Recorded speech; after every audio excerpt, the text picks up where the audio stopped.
rivers freeze, turn a summer day to a snowy tease. Draconic scales that shimmer blue, an ice queen's game, I'll outplay you. Twirl into a storm, spin the world around, chilling every heart with my sparkling sound. I'm Serena Magic, I shimmer, I glow, where the ice winds whistle and the cold rivers flow. I'm a frosty comet, I'm a glacial spark, lighting up the sky in the icy dark.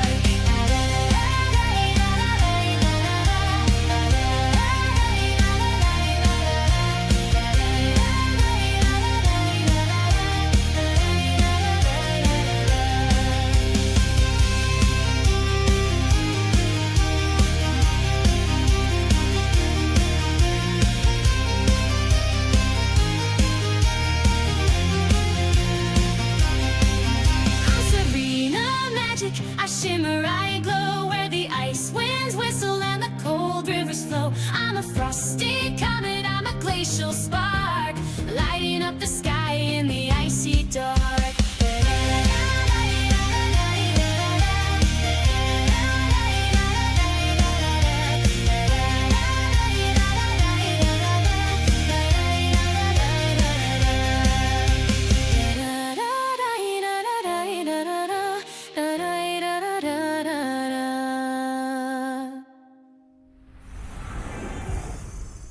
Welcome back, my lovely snowflakes, or welcome in if you're new here. It's Serena Magic, and we are back to Fate. Finally, it's been like a whole entire month. But here we are, we're doing this, and here we go. Let's get into Absolution. When you meet the guy that all the songs are written about, you gotta let him make that one. To be fair, Sorrow is a bitch, so... You gotta let him make that, bro. Let him make it. Here's a little thing that I thought about after the session and not during, which would have been real fun to talk about. Yeah. As a sorcerer, it is entirely possible that Valen's soul is singing when she casts spells, and she is unaware of it. Yep.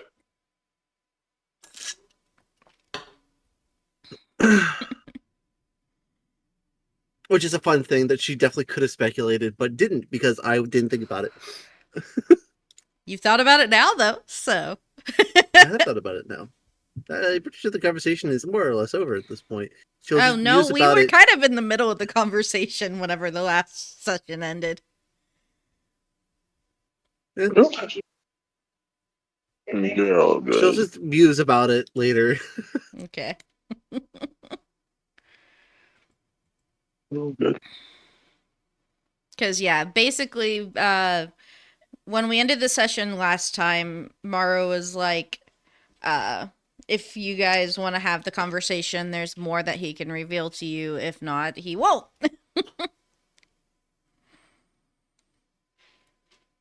Do they have anything on there that is either egg drop soup or sweet? Sorry, I'm talking to my friend about food. I have pizza. Soups or... Right, I need to make the steaks. Fuck. Oh well. I can do that tomorrow if I need to. It's only been down for one day. Yeah. Thank you. Now, Roman, you ready to go? As ready as I'll ever be. Sick. All right. So, is there anything more that the characters would like to ask or speak to Balth about before you leave his presence? Or before you start to leave his presence, anyway?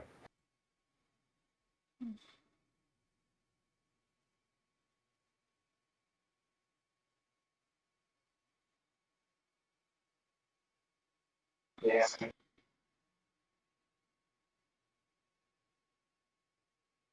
Nothing I can think of in this moment. Okay. Rena?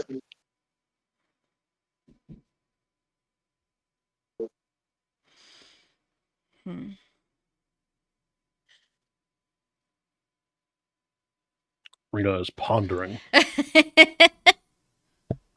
I think she should think twice. Potentially brainstorm. I tap my blue mana. To opt out of this conversation. Well, no, because you said brainstorm. I need blue mana to play brainstorm.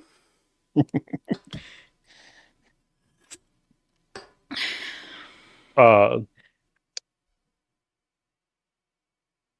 going to disallow the brainstorm. Okay.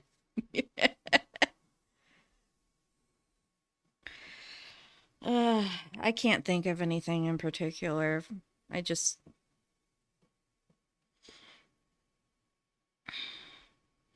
Kazu, anything else that you think Phelan would like to speak to him about? No. Okay. As you're preparing to leave, off to your left, you see a meadow. In it seems to be a grave marker with a dug grave. Mhm. You can visit it or not, as you wish. I'd visit it. Any particular flowers in this meadow? Just a lot of wildflowers. Okay. But it's written in runes that you don't recognize, but it seems to be somebody's name and an epitaph.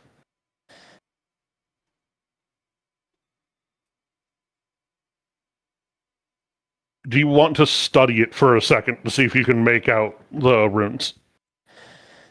Sure. What are your skills again? I'm getting it open. Roll20 was being really slow with loading. It does that sometimes.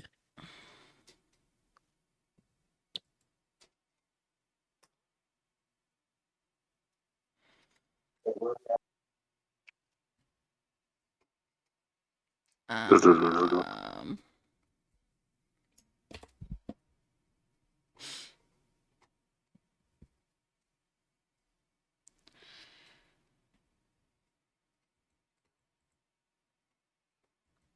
it is taking its sweet ass time loading.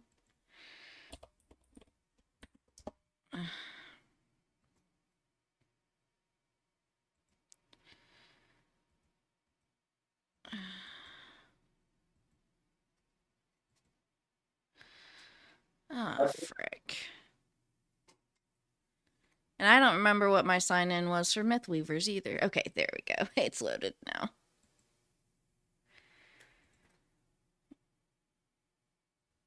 I need to change the name of this game too, Yep. because it's now the year 2026. I have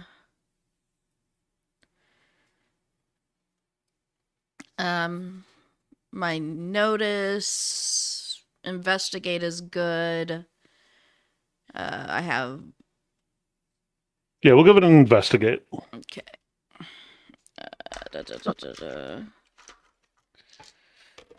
That makes sense.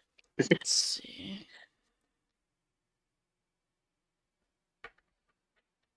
There's a Are we rolling for it again? She's rolling an investigate on the grave marker Gotcha. that she saw over in the that'll meadow. be a 7. A 7. Because 3 5s and a 6. It's important. An important thing to note. But listen, we're fine. 3 5s and a 6. Yeah. Your Plus 3. investigate's only +3, so Yep. 6. Not a The 7. actual Or the dice. 3 5s and a 6 would be 7. Oh, that's 4 pluses. Okay. Yeah. I misheard you very slightly. Yeah. So you're actually able to make it out. It's really old runes for writing, but it's still the common tongue. And the name is Grashnar, and then there's a title, The Destroyer, and the epitaph is he fought with heat, fire and fury through the many years.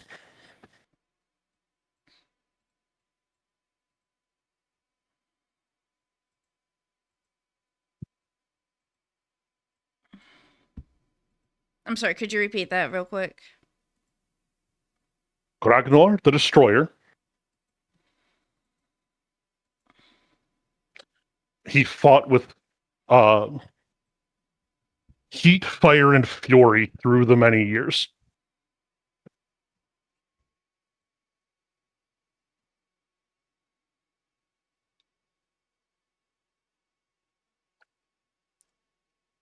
Wait, wasn't there something with that name in some of the stuff whenever we were talking to the orcs? Tristan and his uncle I don't know, was there? Phasmophobia.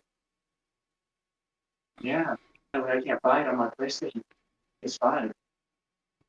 Otherwise, I would notice I don't remember. It's been like 5 That's months familiar. since then. To the benefit of Roman no longer living in my house is that there is nobody to see the big shit-eating grin on my face. I was across the house anyway. Can see it most of the time, unless you had your camera on. That's right. I can see it despite the fact that you don't. I can't actually see it. But yeah, so through all of that, just through the memory, it is among the legends that the orcs had that they were singing a song of.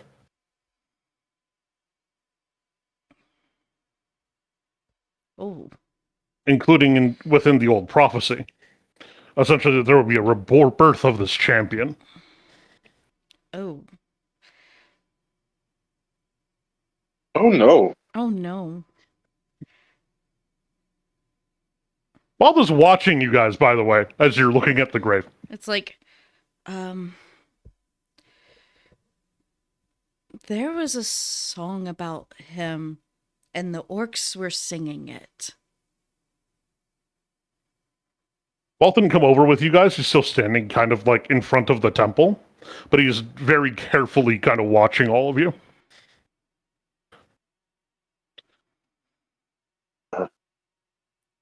If Balth's song is a spell, there's a possibility that that song could be as well. I'm coming to believe that every song is this mean. Oh dear.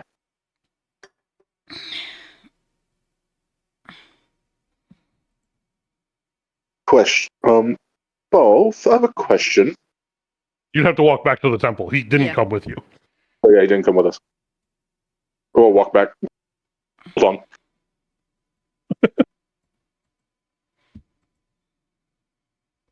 on. He is watching you guys. Then we'll walk back over to the temple. He raises an eyebrow as you approach, because he thought you were leaving. Sorry. Quick question. With all this to say about songs and magic and the power and innate magic within these songs, say legions of orcs began singing this song about yonder gentleman on yonder cenotaph, and they were beginning to organize in ways we'd never seen before in our age. Would you say that fine fellow is back? He died many years ago. His song was forgotten. We fought until that time. But he actually looks mournfully almost at the grave. He has been gone many, many long years. A foe, an enemy, but not so different than I, even in all that.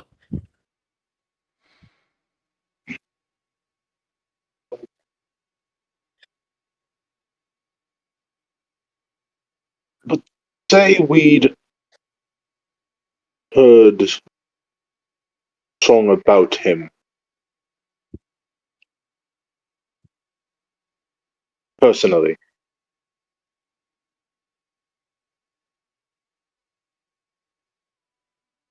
Okay.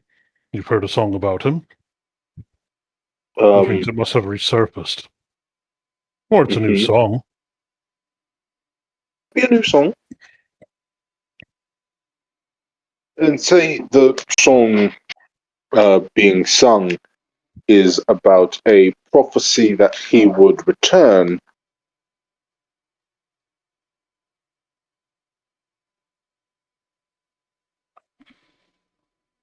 Your educations are woefully inadequate. He I've sits never been down one. on a bench and he takes up he finds a stick and starts Never been just one. kind of drawing.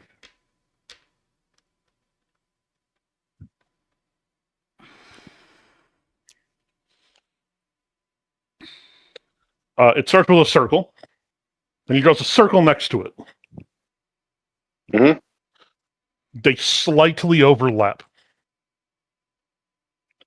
In the middle of the first one, he puts song. In the middle of the second one, he puts magic.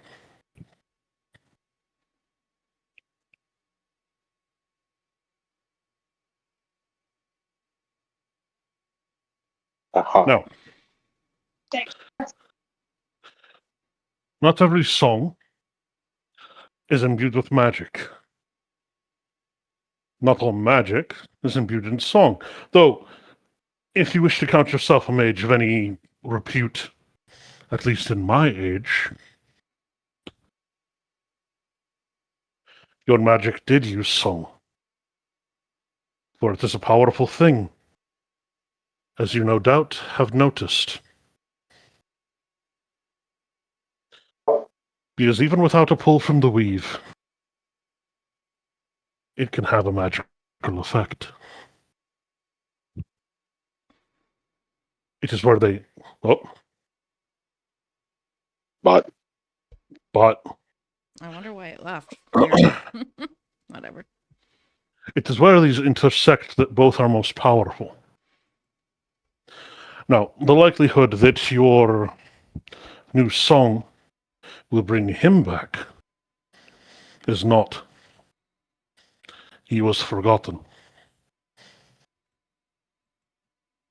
Or forgotten enough to make no matter. He will not return.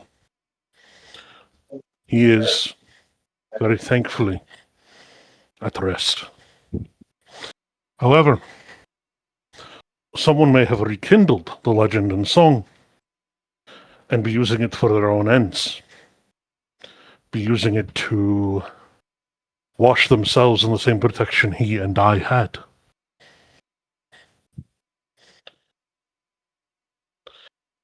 You see, I cannot die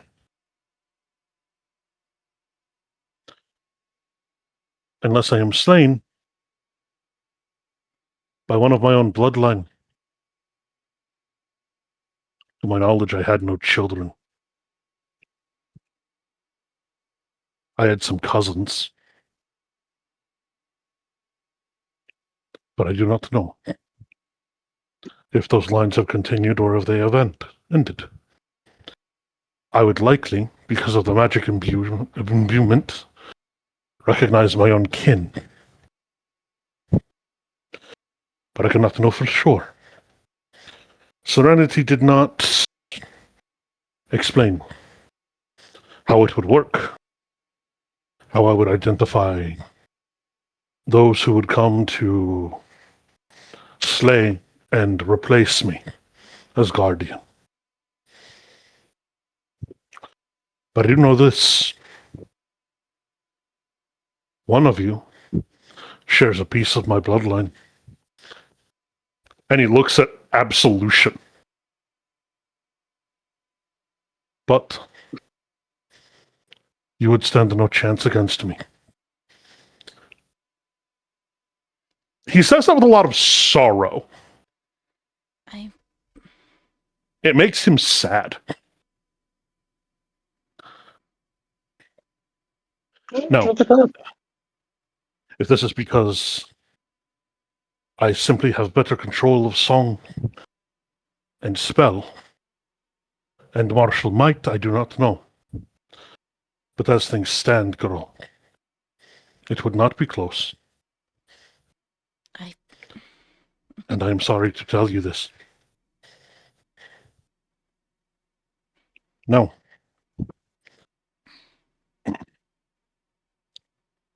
Again, I don't know which part of my bloodline you come from. Which cousin. But rest assured, he will stay in the ground where I put him.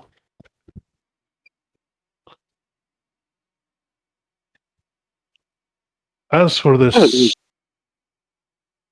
newcomer,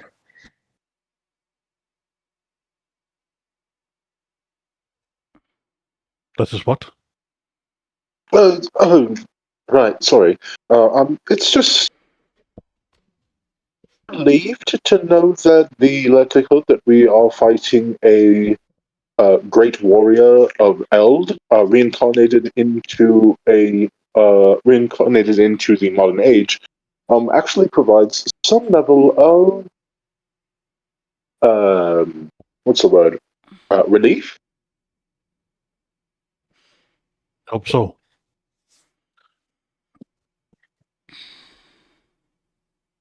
But his protection against me was only the song.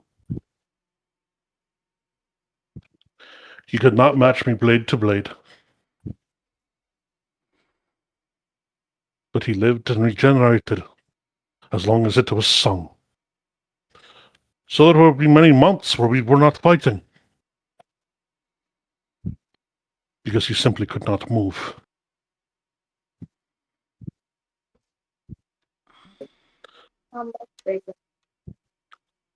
But as soon as he could, he picked up his blade again. And we fought. Until he could not.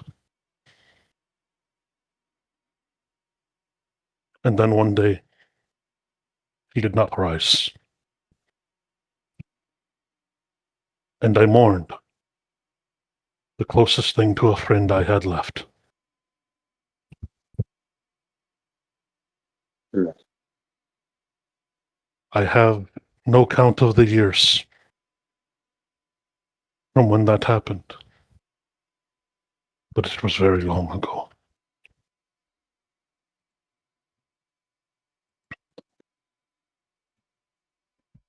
He I wouldn't died know.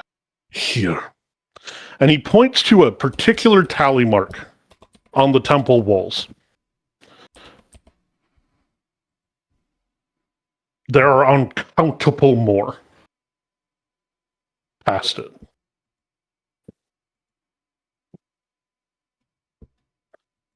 Or, well, uncountable in, the amount of time you have left.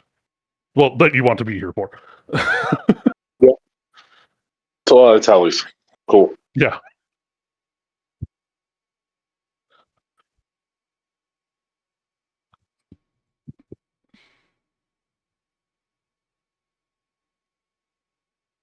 No.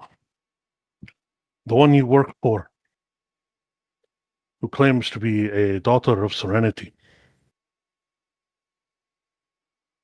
If the statement was false, and she comes here, well, I will be very angered. So do impress upon her that if she was lying when she said thus, that to come here would be a mistake. For her and whatever retinue she brought. Yeah. Yeah. Yeah. We can most certainly do that.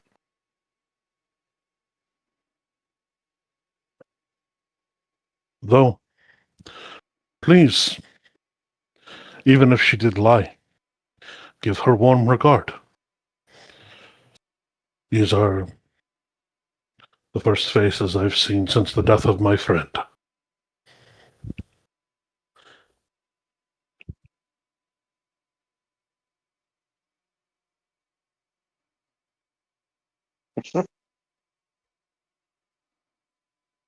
Do you have anything else you'd like to speak to me about?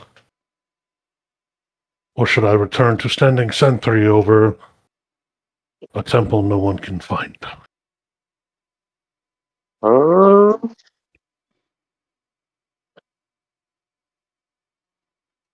I'll just look over my shoulder to my friends. Hmm. There is much contemplation in Phelan's face right now. She may not get any signals you give. Yeah.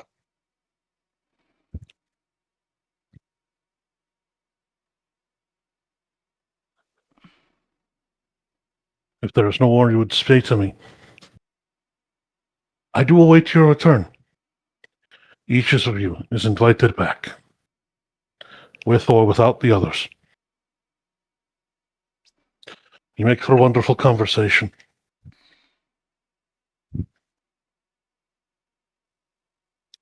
Well, I appreciate that.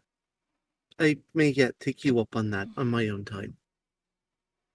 I pray It's you clear do. there is much knowledge that was lost over the years, and it would be good for society to recover that. He nods.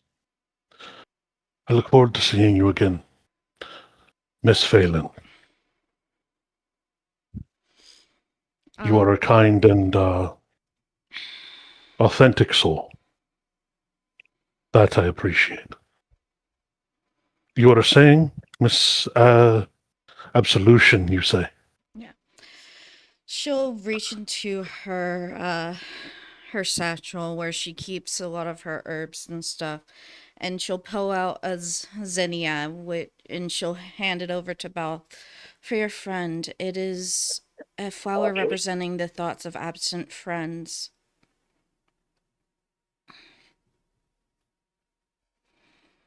He takes it with an extraordinary amount of gentleness out of your hand. Thank you. I shall repay this kindness. I speak with the language of flowers quite often. It is the one thing that brought me joy in my upbringing. That is a lie. It is not the only thing.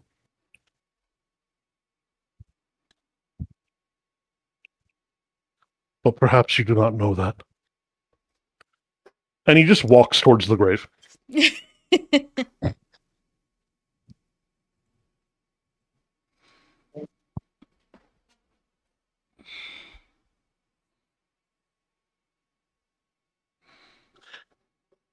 I hope you enjoy the cryptic, legendary figure of yore.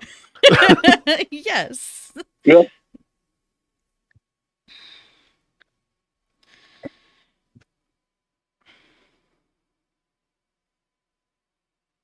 But you watch as he sits before the grave that he obviously dug and took care to mark.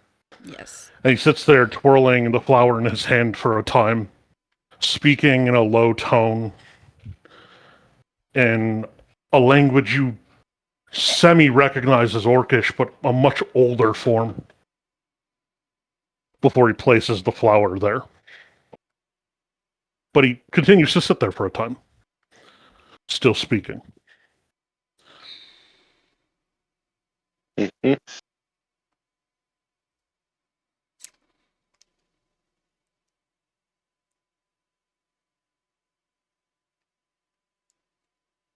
Okay.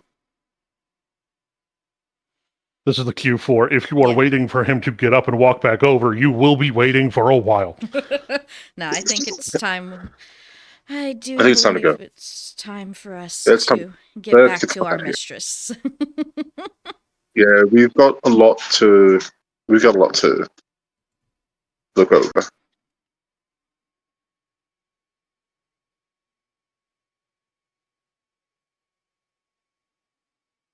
as you leave the meadow, you hear him singing in a low baritone. Yeah.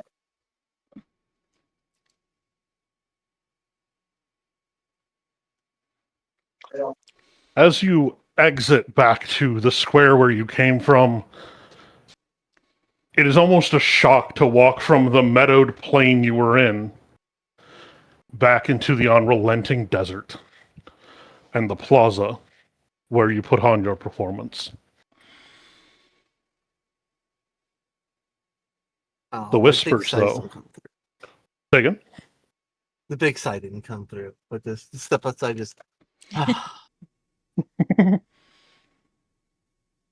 But the voices have abated. They are no longer there. Though you spent hours in the meadow speaking with both, the sun is in the same position as when you left it, with the same clouds.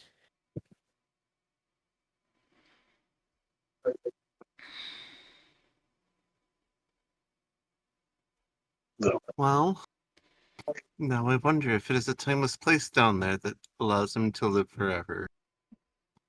Or if it is indeed its own special magic. Maybe a combination. Mhm.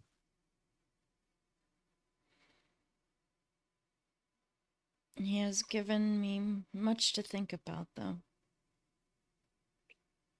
I say. Not every day you find out that somewhere along your bloodline you were related to quite possibly the most important hero in this country's history.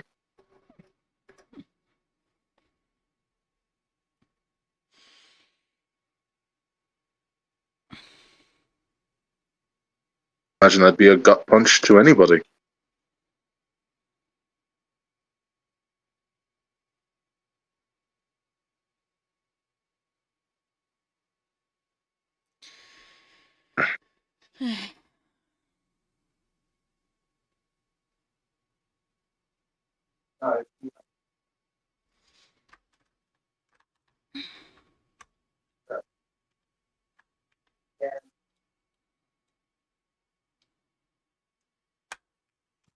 Well, let us not stand out in the desert sun for too long. Aye, and We get have, moving. we have a long journey back to ponder and contemplate. That we That's do. right, see? Aye.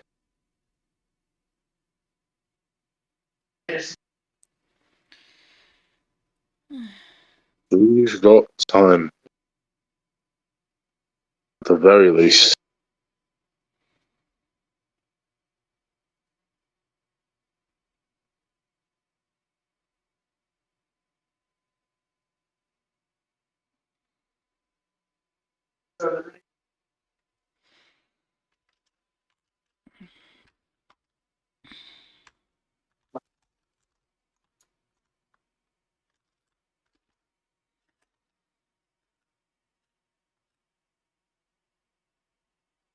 Hello, guys.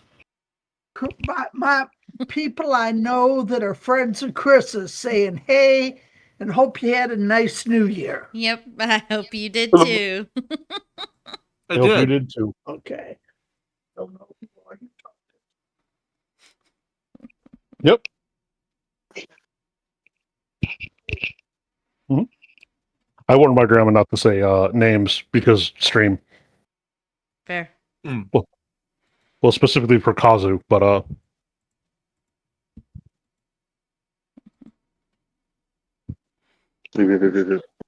anyway, yeah, you guys have a evens or odds. Oh, I was going to say somebody else call it, not me. 1 second. Yes.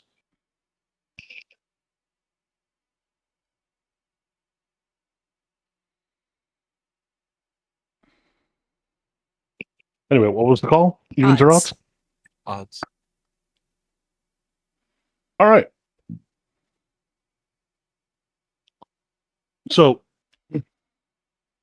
your journey through the desert is largely uneventful. Until you come across a mounted patrol.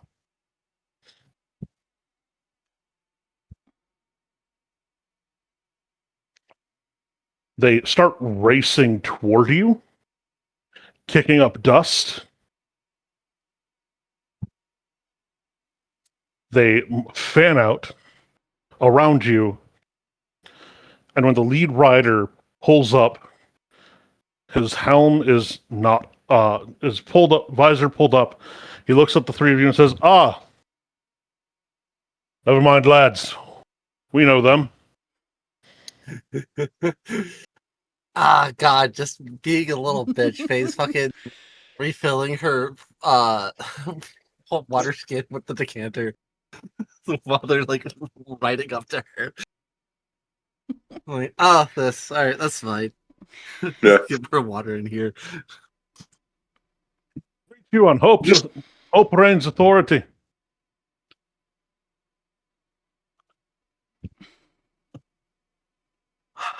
Huh? Would you Good return word. with us and offer her the pleasure of your company? It'd be We a would love pleasure. Or have you? nothing more. I'm glad you have the time. Oh, we've plenty of time to cavort. Just at some point, we make a call, as it were. He kind of looks at you, half head tilted, and then shrugs. As you say. And you guys are escorted by Hope's members of Hope's forces here in the south, back into the arid plain and out of the desert, and then to the southern capital. It's a long day, even on horseback, and you get back in the evening, late evening.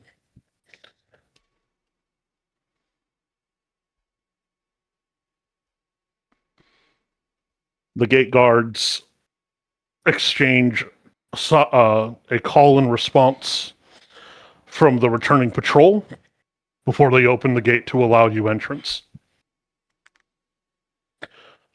One of the guards kind of looks at you and says, "After dark, if you don't know the response, it doesn't matter if everybody in the city recognizes you. You're not getting in." Harsh, but Lucky that we- understandable. Lucky we came upon you then. Lucky indeed. Strange things have been going on to those who are caught outside city walls of late. Elaborate. They disappeared and are never heard from again. Scribbly scribble into a notebook.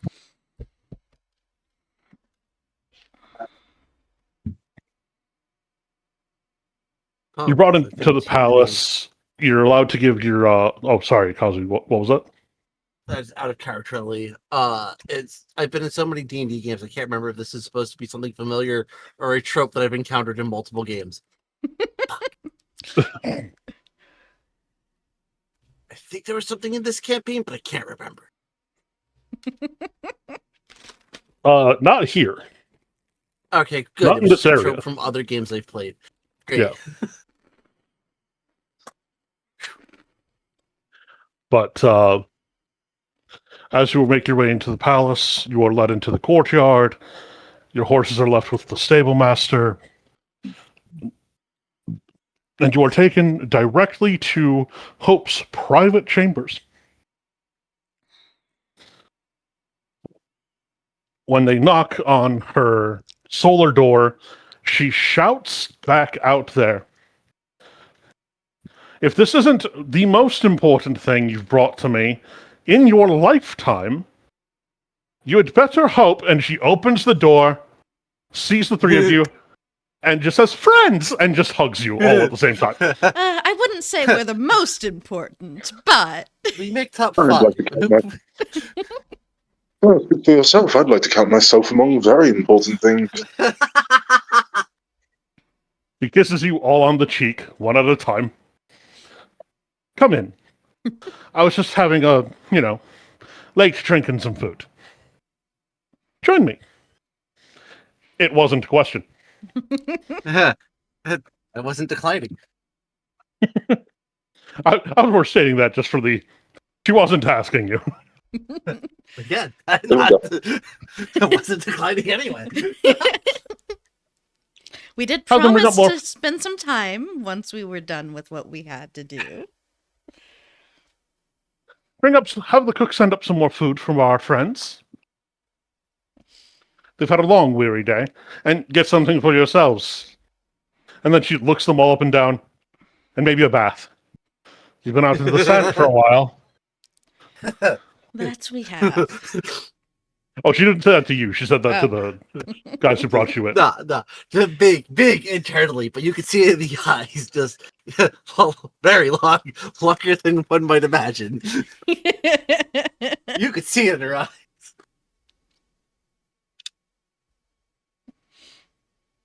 Because what, we spent like 2 weeks in there? Because like a week in and then a week out? Weekend, a week out, plus bonus hours.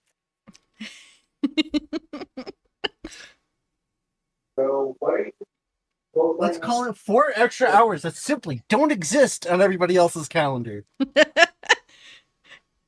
Hey, at least it's not 3 months.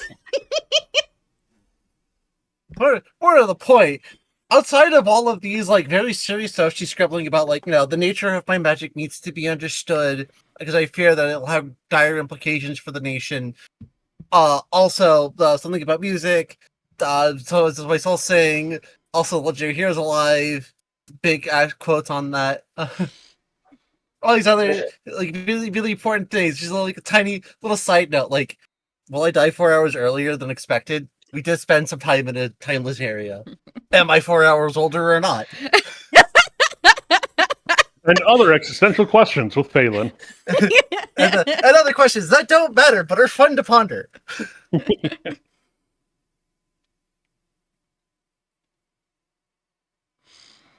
So as you are all seated, she pours you all a goblet of wine, a fine red, and she finds a seat for each of you and then takes her own, which is a fairly lavish thing that sits behind the desk. How wonderful it is to see you all.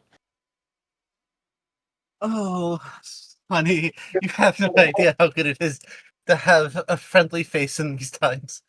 It has been weeks. She nods.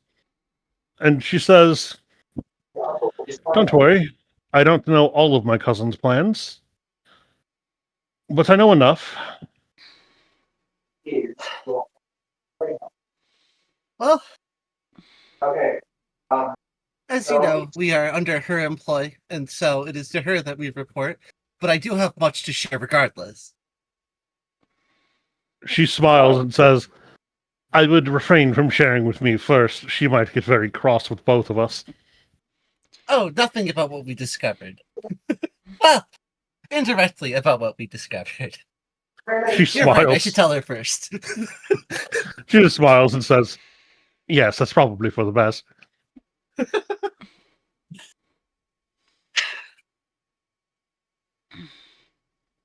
But how Right, have well, things with that been out of the way, going? how have you been? Yeah. How have things been here since the takeover? She sips her wine, contemplates, and says, "Things have been mostly smooth. The elves of the Halimeon have been mostly cooperative, especially their leader, which is nice because he is a fine-looking gentleman, if I say so myself.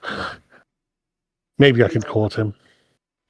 It would make my life easier to have him on my side. But that would be so boring when I have..."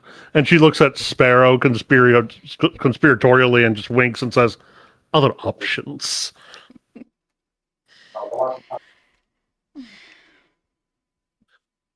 There's a Sparrow, does the smile and laugh and look away, the embarrassed, not even fully embarrassed, but I don't know how to proceed here.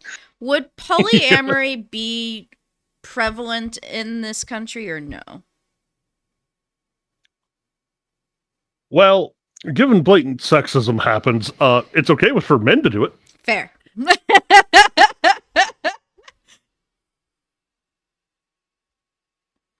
And even that only to a point, right? Yeah. Because these kind of alliances matter.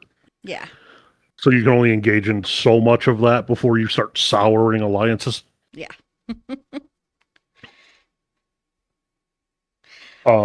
Basically, if it was somewhat common, it's like, why choose? Yeah, it's not that common, and Yeah. it's broadly frowned upon. Okay. I had a feeling that was probably the answer, but I had to know before so I could possibly make a little snide comment otherwise. Right, exactly. But no, she's just like, well, I'm not getting any younger. I probably should find a good suitor here soon. But life is such a whirlwind. There's always With a lovely more bride. and more things to happen, especially with the world as it is now. See, unlike my cousin, I actually enjoy the idea of a intimate romance and these sorts of things. She, however, is, well, very single-minded.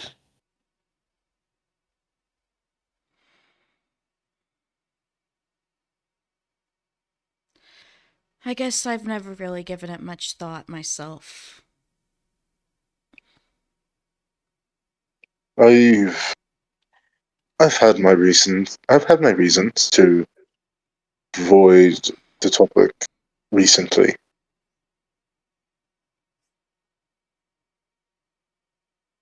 I'm sure you have. And it's not for everyone. I'd just rather think it would be for me. I just, at the risk of sounding ominous and vague, I'd rather not get anyone killed. Oh, darling. We're all going to be killed one day or another. By something.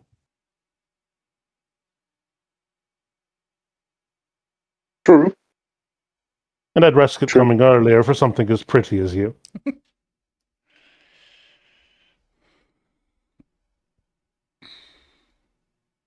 And she moves right back along.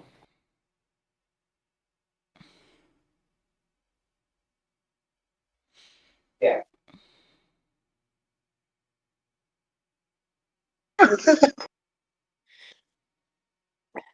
As if she hadn't said that at all. Yeah. But either way. Such a morbid topic, all of a sudden. I don't know how we turned it into that, but we did. Very good job. You'll find we are quite good at that. You'll find that I'm quite good at it as well. But I'm going to see you fit, and then I'm going to see you on your way. Because I know she didn't send you out into the middle of the desert for nothing. I have suspicions of what she might have sent you for, but I will not ask any questions, and I will demand your silence. Because if there's one thing that I understand better than anyone, it's this. Sorrow does nothing without a reason. And I trust her entirely. So, when she tells me to do something, or she sends somebody out to do something that I do not understand, I don't ask questions. I don't pry. I act. I'm not saying that you cannot question her, and that you cannot ask her for clarity. Because if you require these things, she will give them. I simply do not require them. Not from her.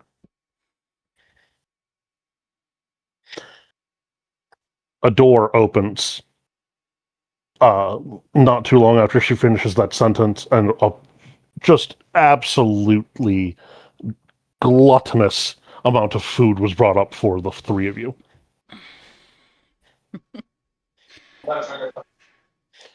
Not so lavish a feast as what you'd have at Sorrow's, but not far off. The beach cobbler is missing, though. Wouldn't be missing if Sabra was here. Well, no, that's why it's not being served today.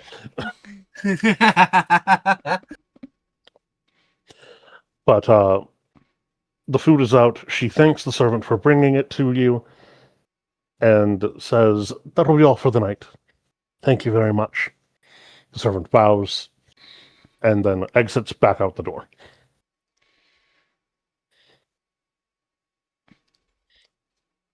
Are there any like tarts or other kind of like small sweets or things like that though? For sure. If you've learned anything about Hope, it's that she enjoys her sweets.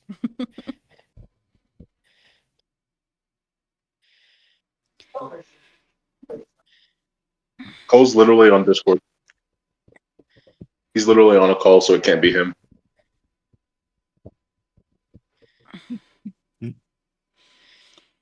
But as you eat, she regales you with some of like the local gossip and the local politics going on and all of that sort of a thing. And how there is a faction who very openly opposes her all of the time.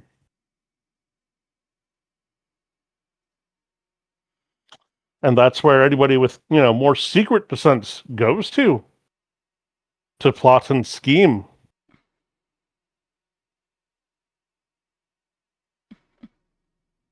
We're not plotters nor schemers, so.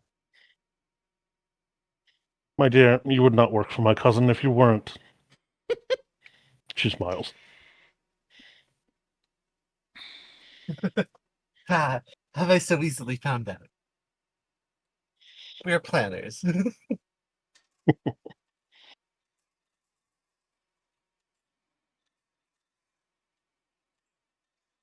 If you'll excuse me, I have an early day tomorrow. But please, enjoy the food and get a good night's rest. She comes by, she plants a very light kiss on each of your cheeks, and then saunters off to her bedchamber. Mm-hmm.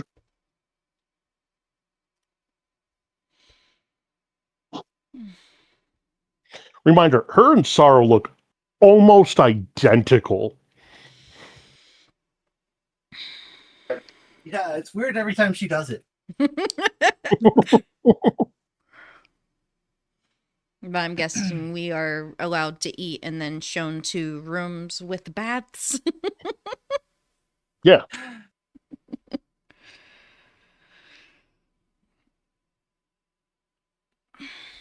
Well, friends, should we assume the walls have ears? Always. Well then, have but one thing we could speak of over food, if that were the case. And that is how terribly awful the desert is. Yes. For as much as I would wish never to return, I know that's going to happen.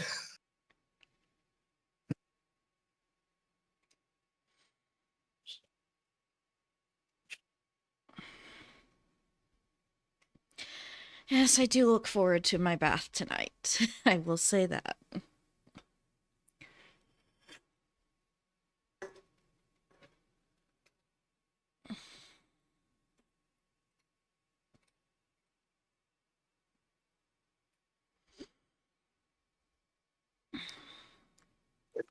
When you do finally go off to bed, you do find that you have individual rooms with baths, and quite interestingly, the water is just the perfect degree between warm and hot.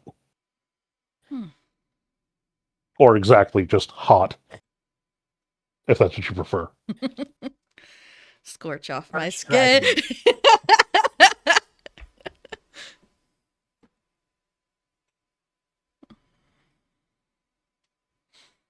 Fucking hell. I think we've had a part of the adventure, especially after doing like all this research and gaining much trust with her friends. She's also starting to internalize that she is part dragon, whether she likes it or not.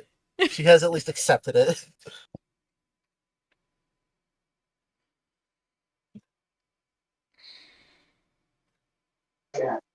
When you awaken, Silent. go ahead. It's like a silent thing that comes up when you spend 2 weeks in the desert, especially with the sand in your scales.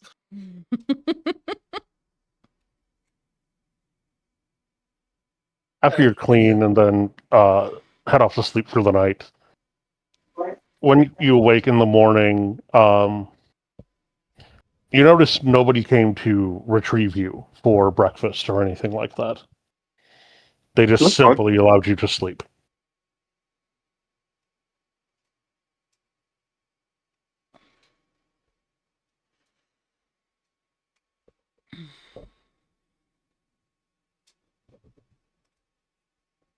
Wow. Been a while since we've been out. It's been a while. Oh.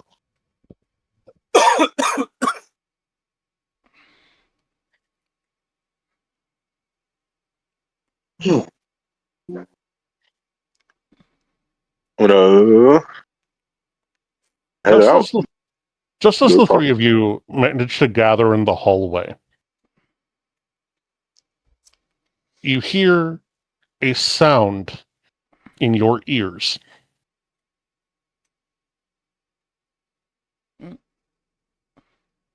A voice with an unmistakable owner.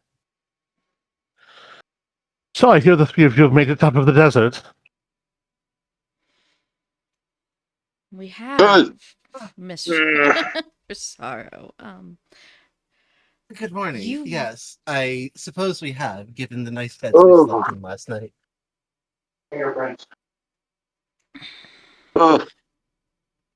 Morning to you Open. too. Hope informed me that you were her guests and that if I interrupted your sleep for anything short of world-ending madness, that she would, oh, how did she say it? Tan my hide and then wear it for a cape. Is she really capable of that? Well, no, but I thought it worth letting you sleep if that was what I was risking. We should pass along our thanks before Well, we leave. I thank you for the sleep, at the very least of it. Oh, I was going to let you sleep anyway, but she threatened, so I thought I'd let you know that she did that on your behalf. And I appreciate it. Either way, very shortly, there will be an airship there to collect you. I assume this isn't a problem? Shouldn't Not be. at all. At least not on my end. Shortly means I have room for or time for breakfast, so no Um, problems. no, shortly means, well, if you just head outside, Oh, yeah. See, I- that's shortly. All right. I Well, will see if they have something that I could bring with us. you'll be fine. You'll have plenty on the airship. I promise. rather, it would seem that it is time to get on. Yes. I'd have to say goodbye to Hope first. She'll be waiting for you. Okay. It's like, As you make it out into the courtyard, you see Hope. She gives you a little wave, and as you exit out there, the airship is descending to land. Yeah. Okay. Well, that's the rub. No time to waste, I it had hoped to- seems. I had hoped to spend some time here, appreciate the generosity and pay it back in kind. But, well, It seems that we it do appears our not guide is here. have the time. No rest for the wicked, as it seems. She gives you each a hug, each a kiss on the cheek. The airship lands, and before the ramp is even fully done landing, Sir Stefan Stavro is hopping off of it. Yeah. Before we go, just a quick little spread of hope. We heard what you did, and I personally appreciate it. It was much needed rest. Thank you. She laughs. My cousin knows the importance of rest, even if she doesn't apply it to herself. I do hope one of these days that we have time to actually spend a decent amount of time together. Oh, my dear, I wish all the same. And especially with this strapping gentleman, she says at Sir Stefan Stavro as he lands on the ground. Sir Stefan Stavro glances at her. Don't flirt with me. You look too much like my boss for that. Real. And she fake pouts and says, see, he always says that. I don't look anything like her, do I? And she gives you her best sorrow scowl.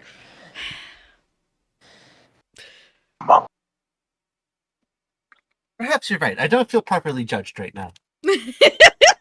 Which gets a laugh out of Sir Stefan Stavro. And coming down behind him, an armored figure that can only be Creed. Oh, yeah. So I do believe, yeah, we should How are just you, go. my boy? Pleasantries can Sir be Stefan- done on the ship. Sir Stefan Stavro gives Hope a big hug and says, this is from Sorrow. And she's like, oh, I was hoping it would be from your heart for once. He's just shaking his head as he's walking away from her.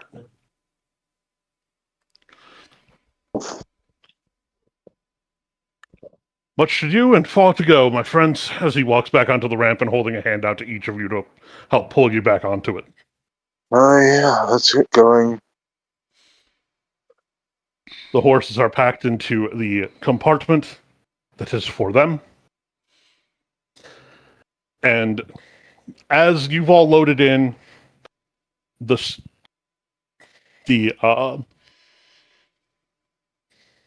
ramp is retracted, and Sir Stefan Stavro sits into a chair, and you see a bountiful breakfast set in front of you.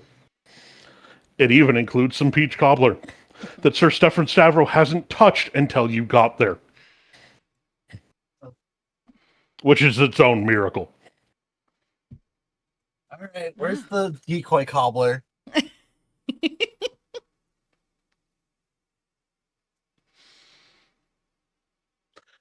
Where's the empty tin? I know there's one on this ship.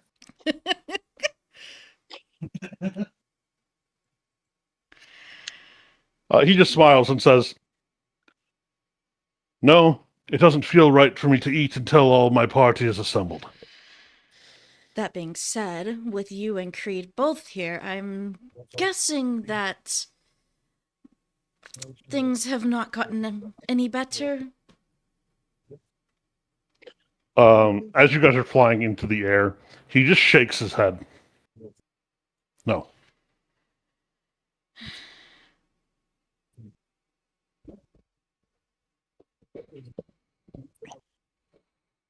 However, the gangs in the city are not making so much trouble. Read, they're not really making any. It seems the ghost of the legendary gangster Balth has made a return. And he's come with a vengeance for those who have caused trouble for ordinary folk.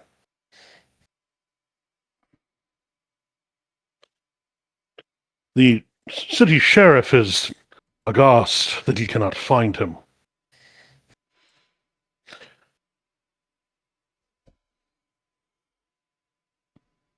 There will be a slight smile from Absolution. Oh, don't worry. Sir Severin Several is also smiling.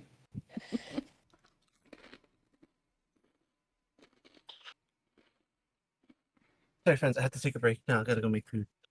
Okay, we'll take 10.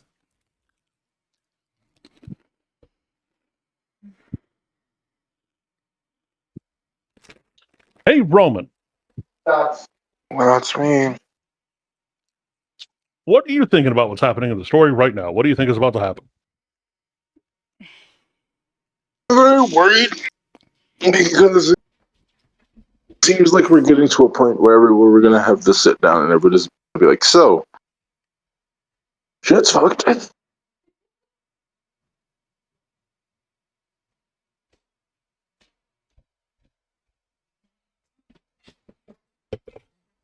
Everything's going to hell. Yeah, it's all really bad. Moon's haunted. Mm-hmm. What do you mean Moon's haunted? Moon's haunted.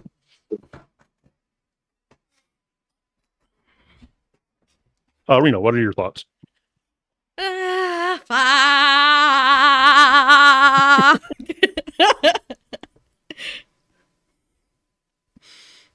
All right, for the two of you, are there any characters you're worried about?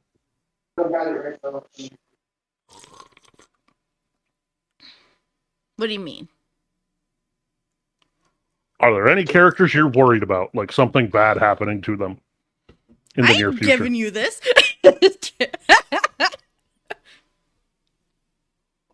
Dungeon Master, that's a scary question. Dungeon Master, that's a scary question. No. See, I'm just keeping. I'm asking because I want to make sure that my breadcrumbs I'm leaving are being picked up. Listen, I'm not going to change the ending because you guys guessed the mystery. I'm not going to lie to you like that. Sorry, I'm just trying to think of the different breadcrumbs and stuff, and my brain is just like, wow, this has been a while.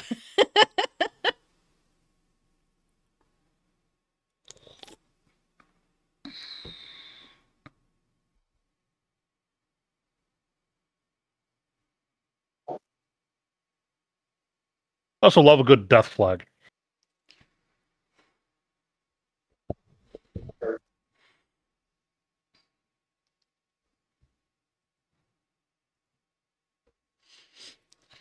I'm still mildly concerned about the absence of Absolution's family sometimes, but that's besides the point. I mean, fair enough.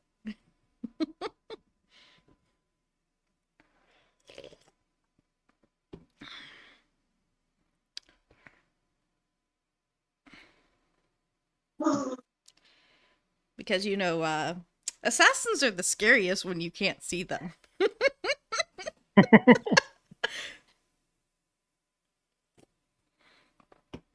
No, the assassin you see isn't that scary. I mean, it's scary, but the one you don't see, that's the one you got to worry about.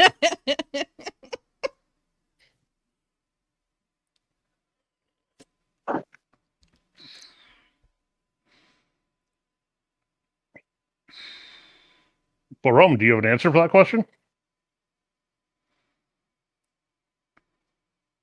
Really?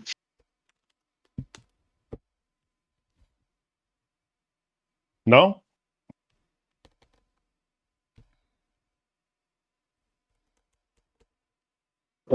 Mostly just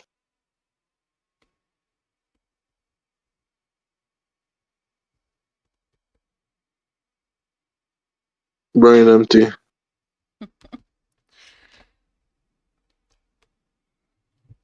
Head empty, no thoughts.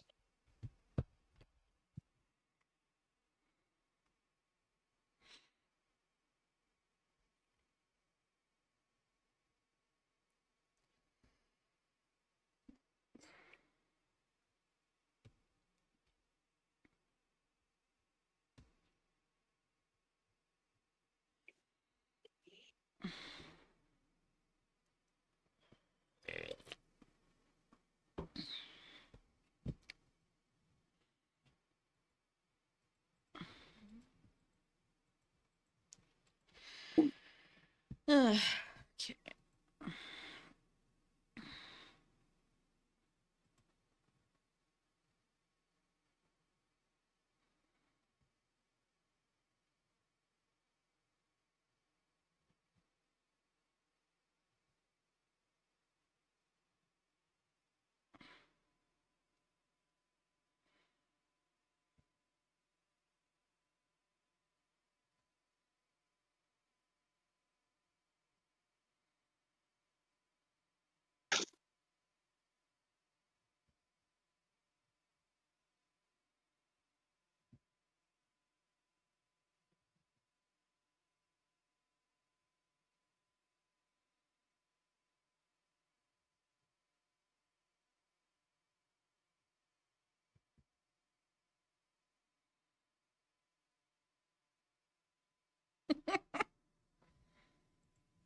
What you got going about?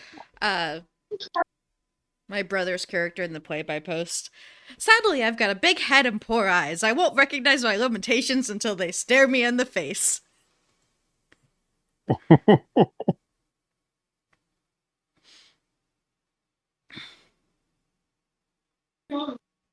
There. Hold on, I'll be right back. If my job doesn't approve my time off tomorrow, I have to go into work only for them to tell me, like, hey, why are you here? I'm gonna scream. I'll be right back.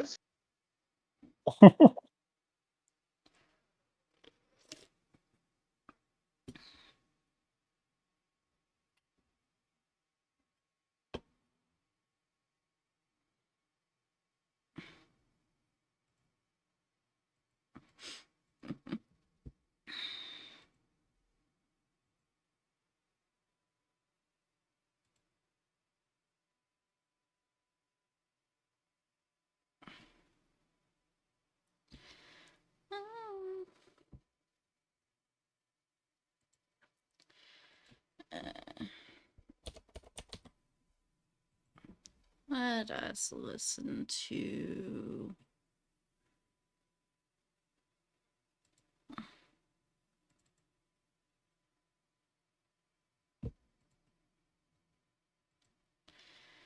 Okay.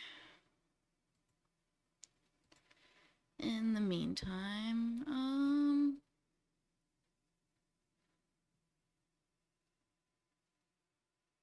let's listen to Belladonna No More. Why not?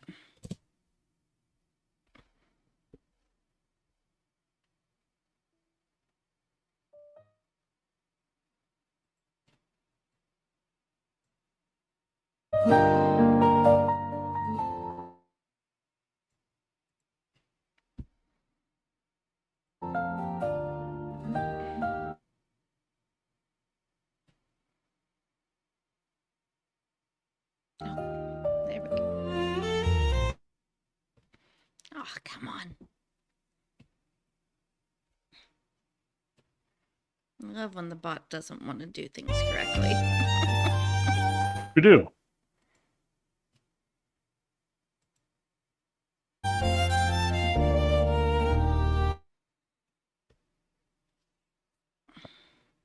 I know it will keep playing if we're talking, so it's not just for talking. I know. It's just being weird with loading, apparently. Night like a second skin.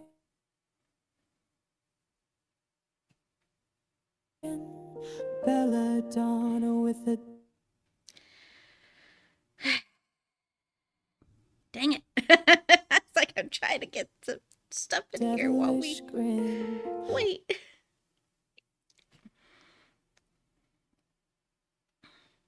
Her hands held shadows sharp as steel. A life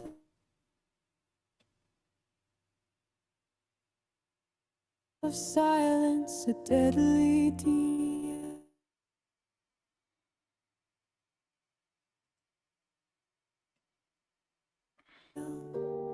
But she whispered her name to the wind tonight, let it scatter.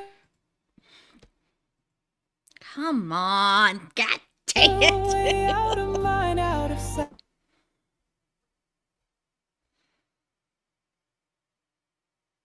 Absolution she claimed, and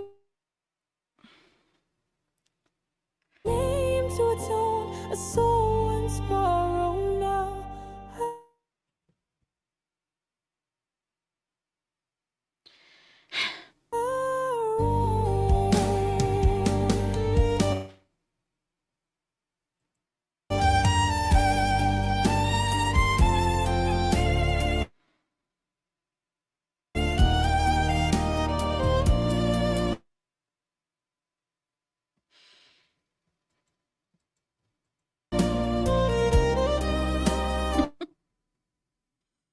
God damn it.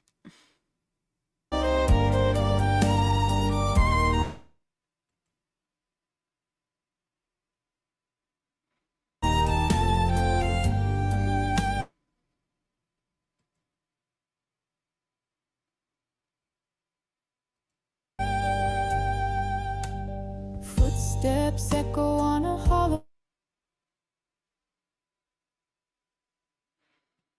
ground. Each step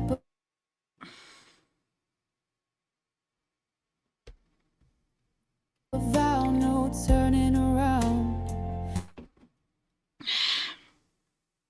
She shed the whispers, the bloodstained veil. Absolution now walks where shadows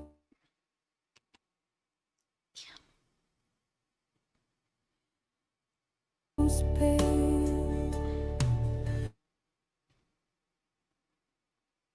The ghost still linger. They tug at her thread. Memories of lives unspoken, unsaid. But she's no longer the venom, no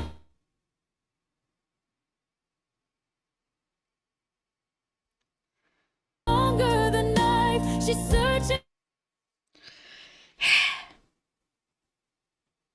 for something to break.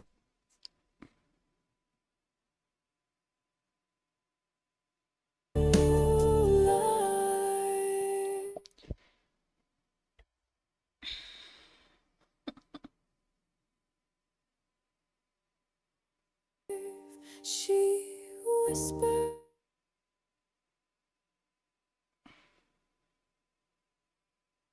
her name to the wind tonight. Let it scatter away, out of mind, out of sight. Absolution she claimed, a name to atone. A soul once borrowed now. Her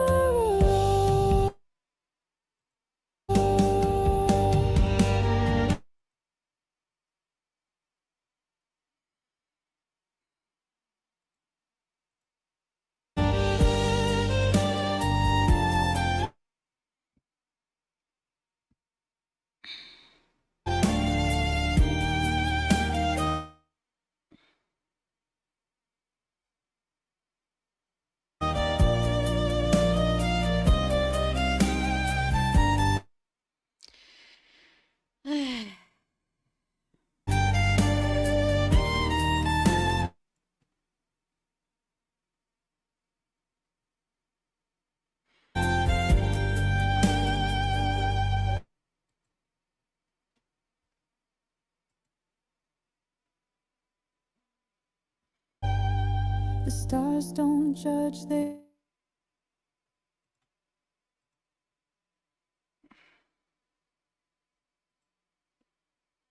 just softly gleam. Her new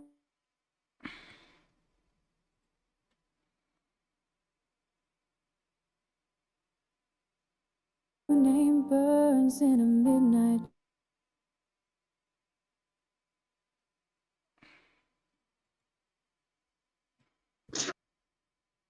Oh, Belladonna is gone. Her God damn it. It keeps freaking cutting out. It's annoying. roots undone. Absolute. It's okay. We can be back to the game time anyway. Just gotta let Kazanu know what's going on. Yep. Well, You ever tried spicy bulgogi? No. Yeah.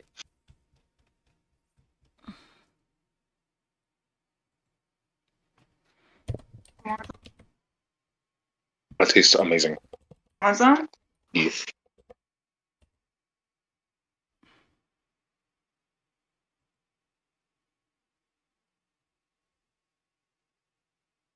You like kimchi? From what I've had, I've enjoyed it. Very short, just a bit. Just a bit.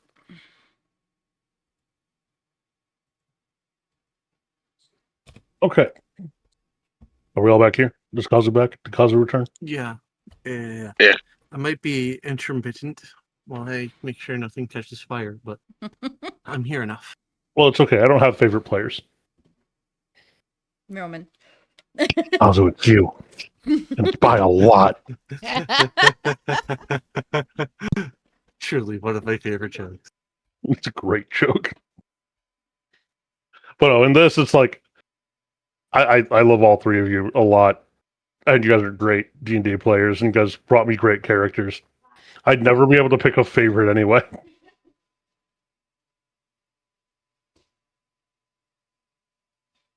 But yeah, anyway, so here we are.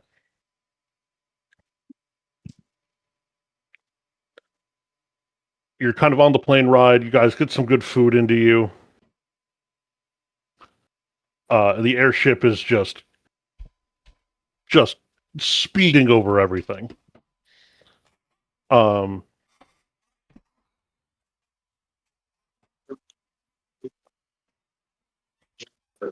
And you can tell that like there's some sense of urgency going on. Because Sir Stefan Stavro only eats 4 bits of peach cobbler. Oh no.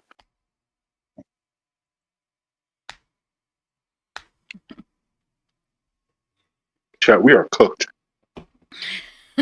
You guys land before noon. As you disembark from the airship, you see that it seems to be smoking and in need of repair. It is obvious that they pushed this thing to its absolute limit to get to you guys and get you back as fast as possible. Oh no. Come on, we're not that important. We only discovered the deepest arcane secrets.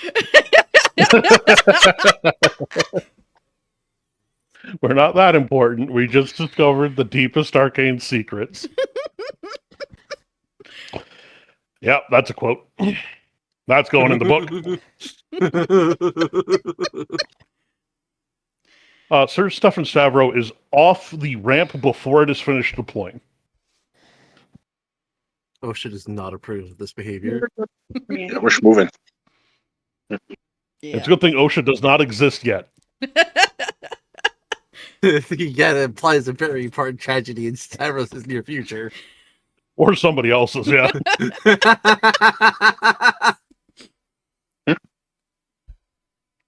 But as you follow him and Creed through the streets, there's a little bit of a tension, but there's no like open hostility pointed towards any of you.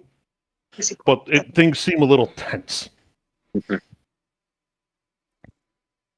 The city itself is starting to feel it seems. You make your way to Sorrow's Manor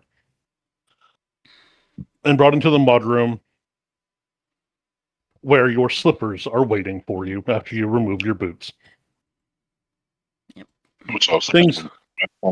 Things are not so dire that you are allowed to enter with your boots on. Nope. Which is a good sign. I'm saving that for a very special occasion. Anyway, so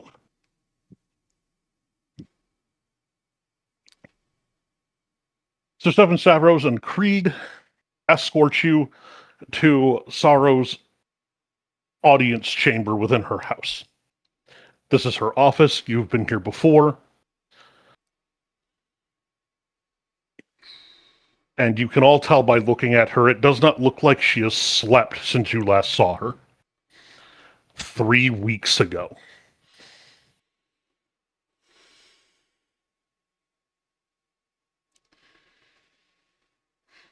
Faye would understand that she's running on the magical equivalent of caffeine pills. Didn't we speak about the Oh, importance of good rest to you. whenever we last left you? And before you flew here.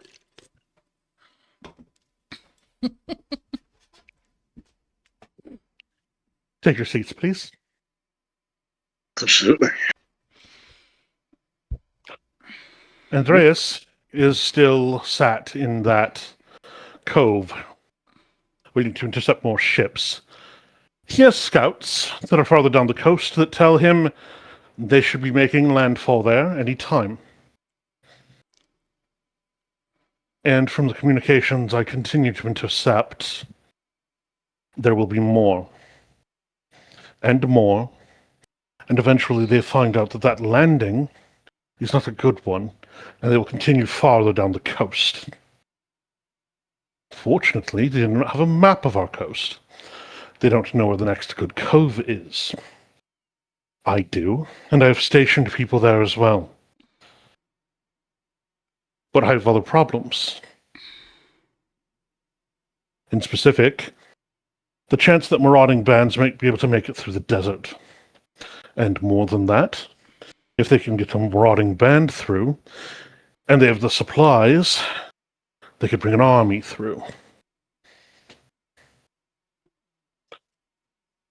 I hope you bring me good news. Well, in no short terms, I'll just look to my friends and then look to her. We found a temple that everybody forgot exists, and found quite possibly this country's greatest hero in a state of what would you call it? Found immortality within. We met both. Blinks. We met both the brave. He blinks at you for a moment, looks at Sir Stefan Stavros and Creed, looks back at all of you, looks back at Sir Stefan, and says, I apologize. I need you to clarify something for me. Did they just say that they'd met both the brave? And Sir Stefan Stavros just nods. He looks like he's gotten some sleep over the last couple of weeks.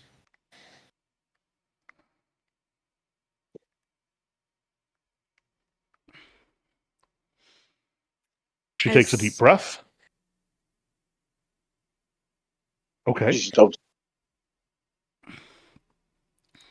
I planned for this.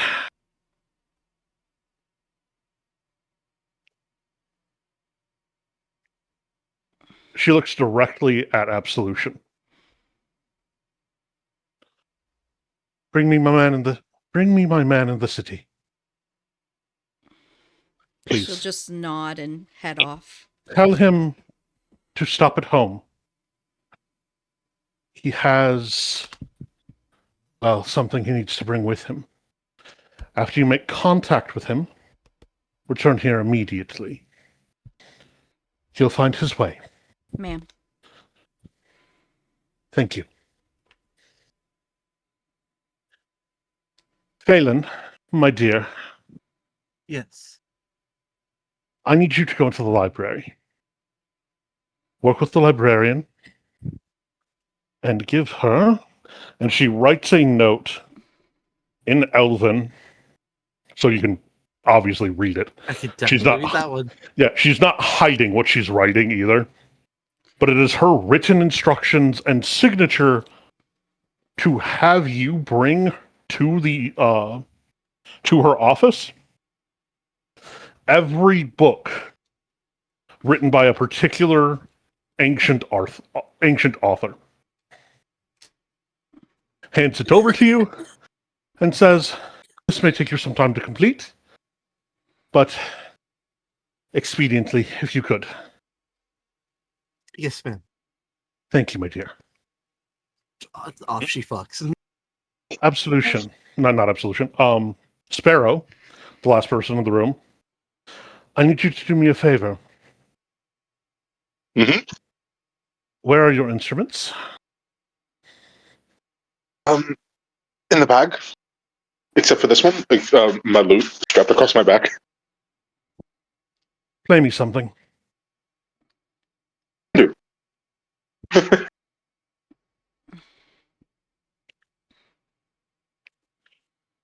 Can do, and I'll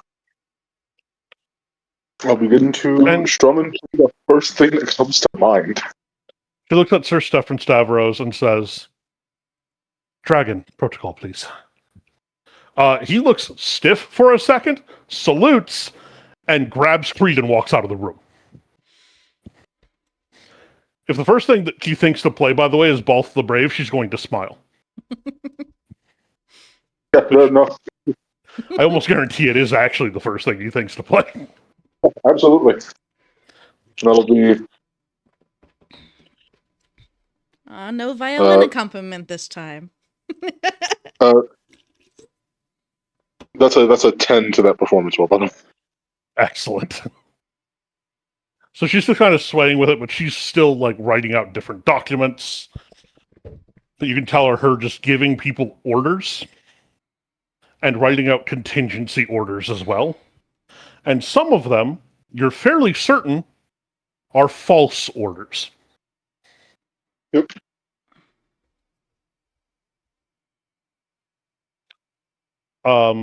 Phelan probably gets to her destination first, so we'll do that. Sparrow is doing a marvelous job, by the way, as she's trying to stay awake to do all the things that she has to do. But as Phelan makes it to the library and hands the note to the librarian reads it 6 times.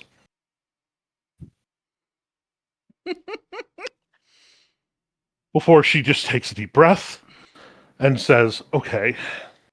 Yes, all of them. I am to help you. This is the first time you've seen her not, like, the quill that she had magically writing and transferring notes stops.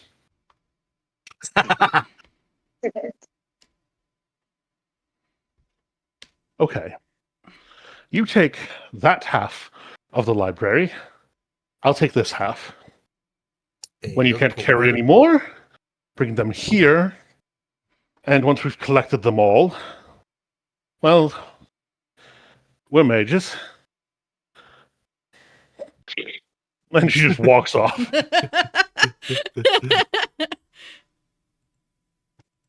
Hey Mario, you know what the cool part about moving to Fate is? It's gonna take a while with Tensor's floating disk for me to not be able to carry books. Yep.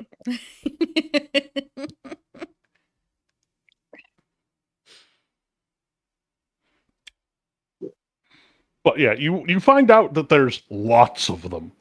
Most of them are just what you'd call scrolls now, but used to be called books. But there's a fuck ton of them, scattered among the different sections, written on different topics. But the librarian looks like she saw a ghost when you said to bring all, like when she read the note.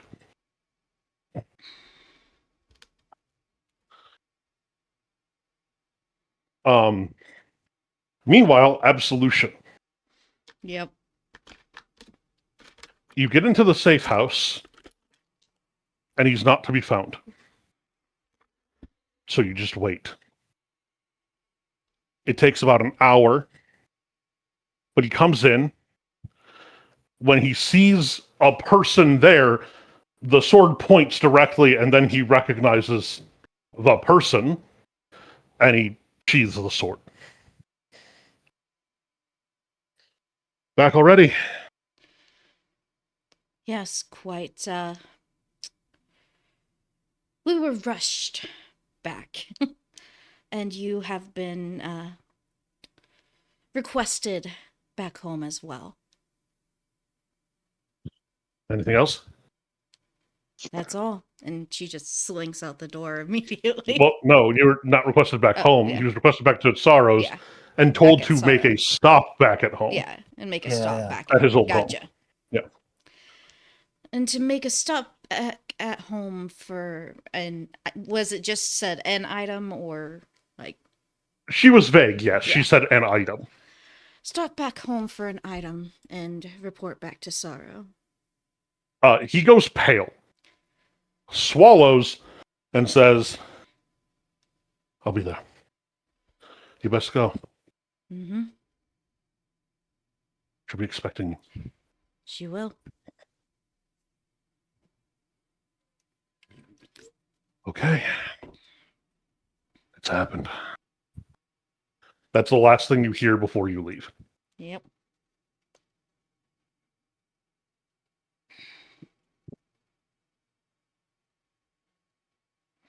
Phelan and Absolution make it back to the office at the same time. Phelan and the librarian with a verifiable mountain of scrolls and books. 2 floating discs, mage hands, Absolution actual just book seemingly carts, coming out plural. of thin air, probably.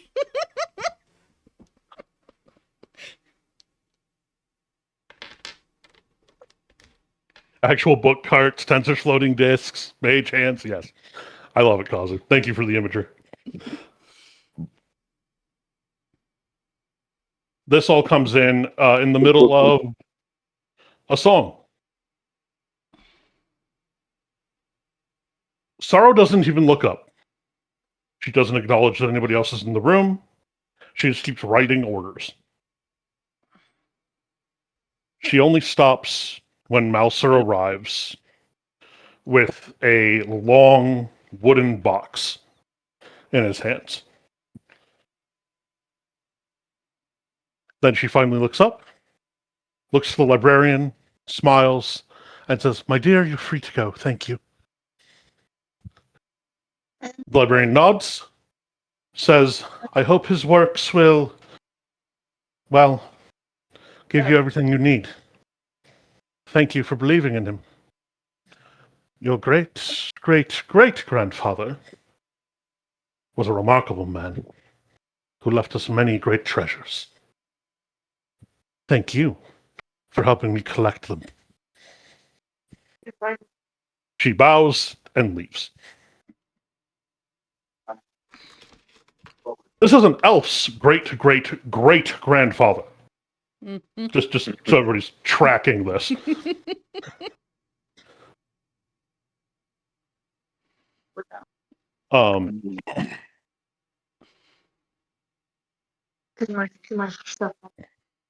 Not long after Mouser makes an appearance, Sir Stefan and Krieg also return. Sir Stefan just announces, "The preparations have been made, my lady." She nods and says, "Okay then. We leave on the morning. There is a few more preparations I must see to." And he looks at Mouser and says, "And a certain conversation that you wanted to have before we leave?" He nods, looks at the three of you and says, "I'd feel better if I had friends with me when I had it."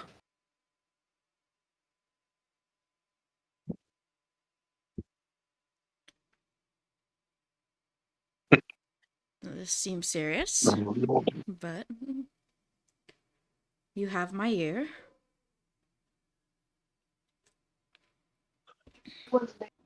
Then if the three of you would come with me, It was on that. I might be dead in a couple of hours. And it needs to be plugged in. He meant it as a half joke. I don't know.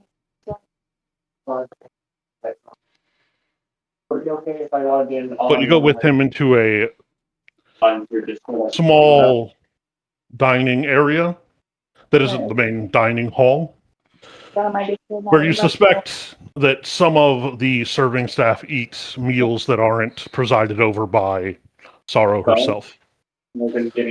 He places a dagger next to a seat And then he takes the seat, a seat next to that one, that is on the opposite side of where the dagger is placed. And he instructs all of you to sit on the far side of the table from him, not next to where the dagger's at.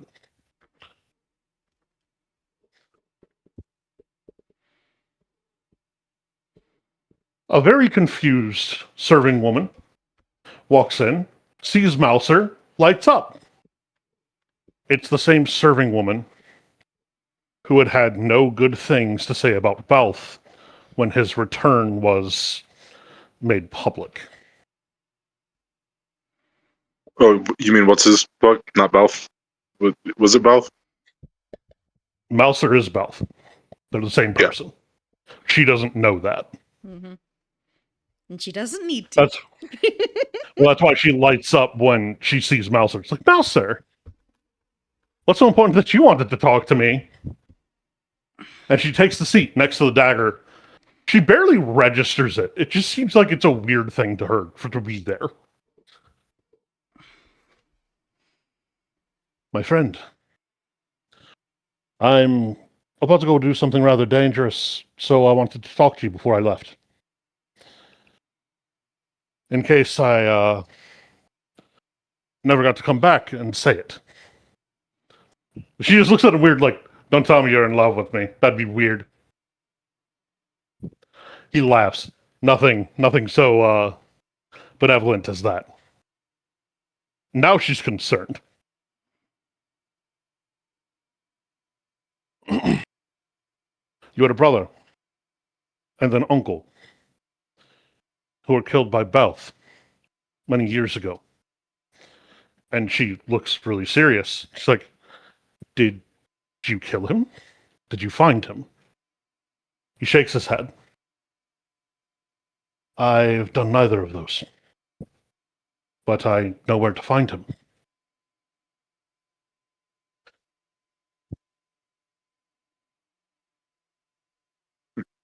But let me explain something to you. I grew up on the streets of this city as well, much as you did. Your older brother and your uncle lived in the same world as me. She nods. She figured that Mouser had once been one of the gangsters, knew that her brother and uncle were. Mm-hmm.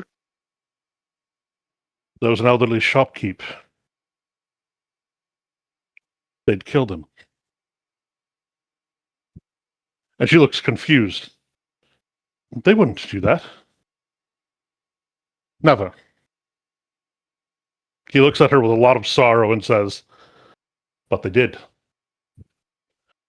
You see, they were good men to you. But on the streets, well, let's say that they weren't so kind to others as they were to you. And that's why I killed them.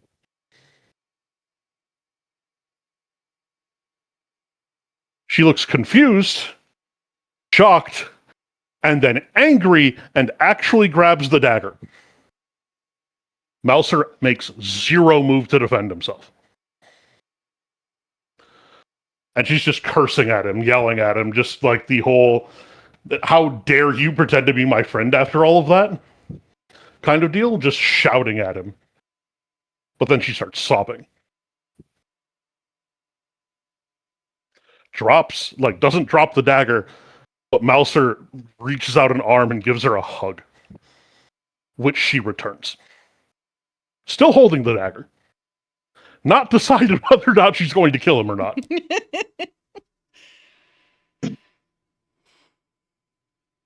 And she's like, okay, as long as I've known you, you've never lied to me. Are you lying now? The door opens and Sorrow enters. He is not.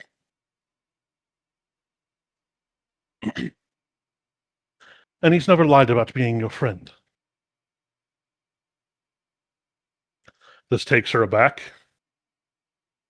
So you were here to, what, throw me in a dungeon if I killed him? Sorrow shakes her head. No. Quite to the contrary. I'm surprised you haven't.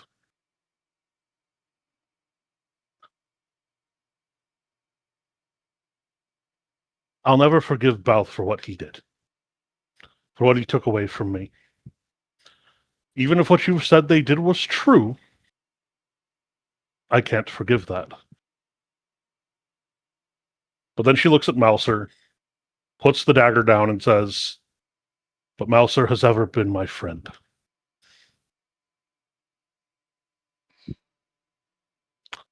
A kind and worthy companion. And I hope you do not die on whatever mission you are going upon. She gives him another small hug and then leaves the room. Mouser takes a deep breath and goes, man, I thought I was going to die. Sorrow looks at him and says, well, now you owe me money. And she walks out of the room.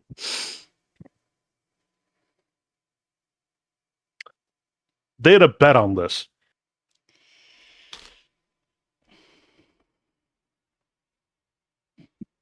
Where would the money The have gone if he if he had won the bet? She would have just paid him by giving it to his family. I know.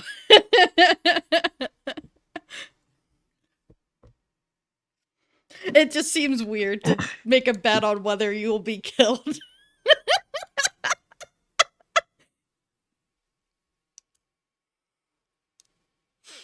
Mouser just simply laughs and says, yeah, we bet a copper on it.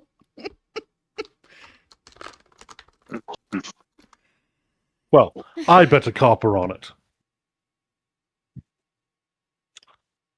So, I owe her a copper. She bet 300 gold pieces.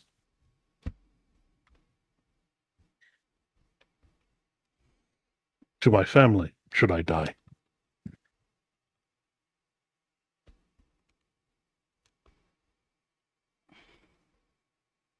I guess with that level of confidence, I should have known better. Oh well. Sorrow seems to know people well. No.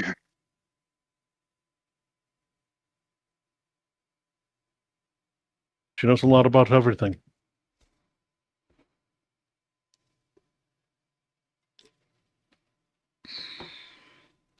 Thank you for coming with me. It's easier to be brave when you have friends around.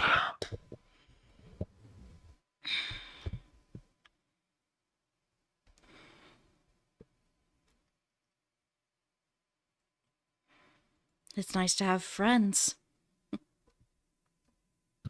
He laughs. His amber eyes sparkle. And he says, it isn't that. Didn't have those for a long time. And now I've got more than I could have ever wished. He pats each of you on the shoulder, walks out of the room. The rest of the day is kind of a whirlwind of preparations happening around the house until the evening meal is called. Sorrow presides over it, as she normally would. She tells everyone how grateful she is to have them in her employ, and that she'll be gone for some amount of time on a very important trip.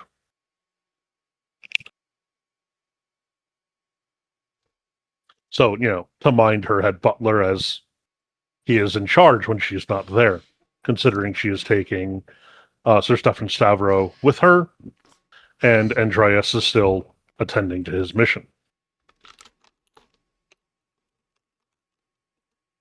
Sir Stefan Stavro eats a grand total of 3 bits of peach cobbler.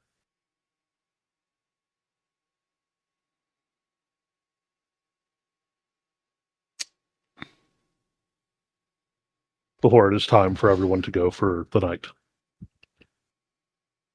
Gotcha. That's not ominous at all.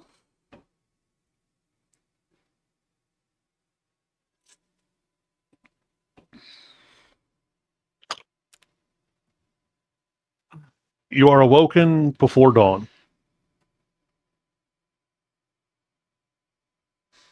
Out in the hall, you see Sorrow with a bag that you can fairly easily identify as a bag of holding. And looking like she's actually slept. Not a lot, But some. but a little bit. Yeah. Along with Sir Stefan Stavro, Mouser, and Creed.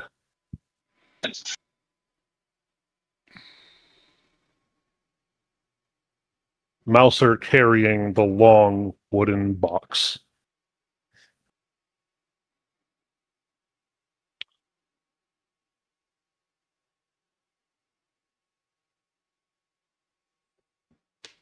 Wait, say that again? Mouser is carrying a long wooden box. Huh. The item he was told to retrieve. Yeah. You know like when we're in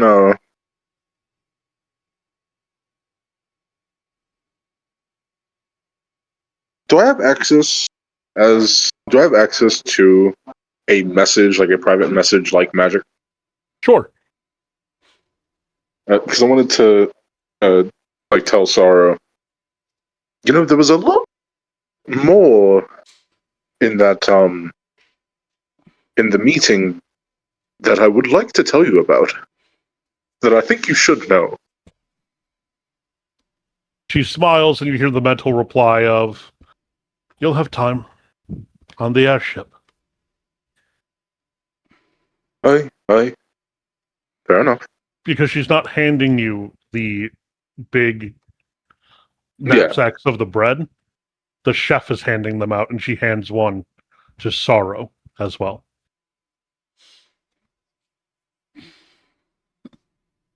Sure. Well, off we go, my erstwhile companions, yes? Yes. Aye.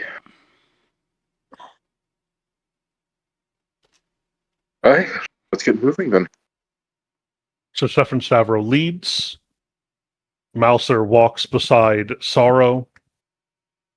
And then Creed pulls up the rear.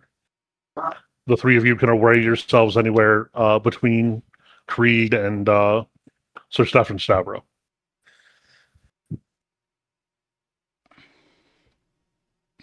Hmm?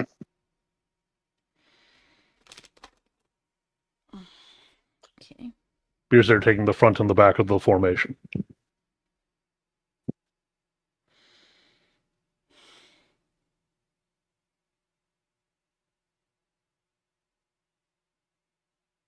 Though I should add, the three of them, Mouser, Creed, and Sir Stefan Stavro, are absolutely dripping in weapons.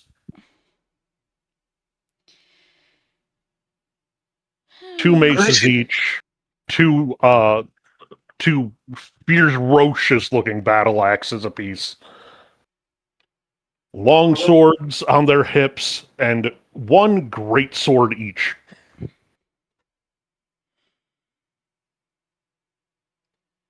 Mouser's even carrying a bow. I feel under trust. Oh, we made it. We Do you say that out loud? Yes. Quietly, Sorrow, but out loud. Sorrow looks back at you, smiles, and says, "Oh, don't mind them. They're just all paranoid."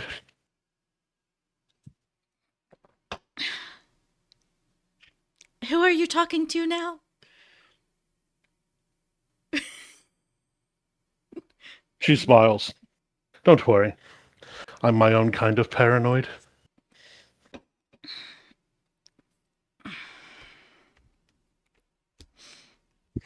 You get to the airship landing.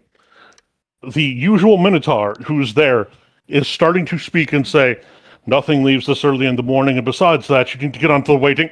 Sees Sorrow, snaps to an immediate salute. I'm sorry, ma'am. Please continue.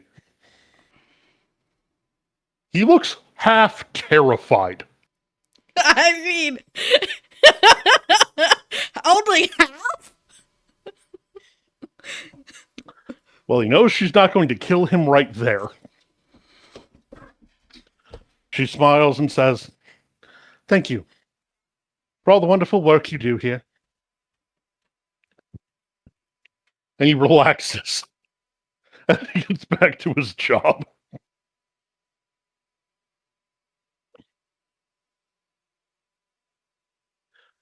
You load on into the airship, and then as you all sit down, she pours herself a goblet of wine, looks at Sparrow and says, "You had more that you wanted to say to me about your meeting?"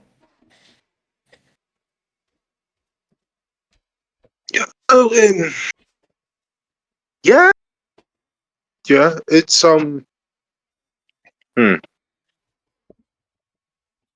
we had a lot go over.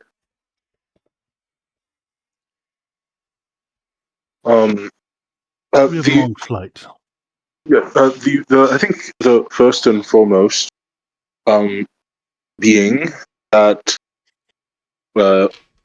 we told him um who who we worked for and why we were there, and he impressed upon us that you should have come.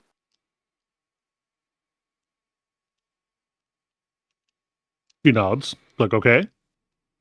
Um, he also said if your bloodline doesn't trace back to his ancient companion, and he will know, will. Mm-hmm. And the way he said it makes me feel everybody. Well, fortunately, I'm not lying. Not much of a liar myself. He was pertinent that we should relay that information to you. Um, I honestly, I think everything else can probably be better from his word of mouth. Honestly, She finishes her goblet of wine and says, he had a lot to say about how things have changed. "I see. Well, I look forward to picking his brain about it."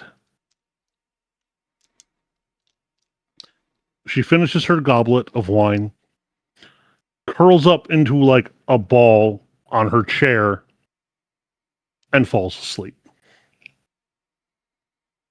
I don't know. I'm just gonna like.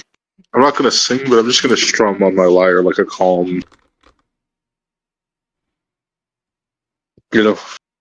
Calm, restful melody. Mm-hmm.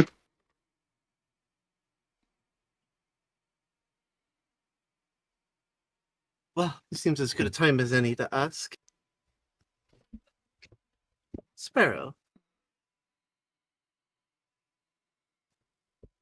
I have a contemplation I wish to share with you. Maybe you have some insight.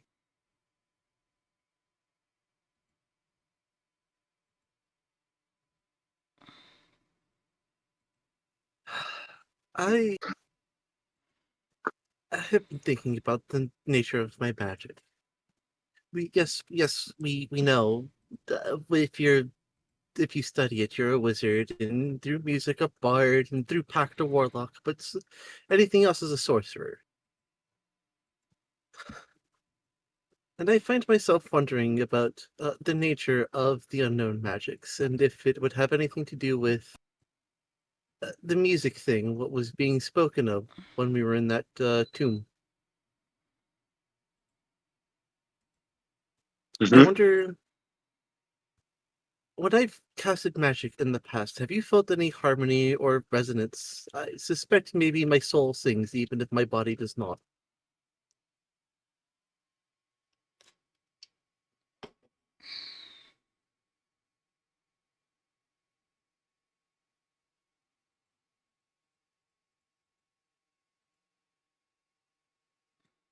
Hey, Roman, Yes. hit me with a performance check.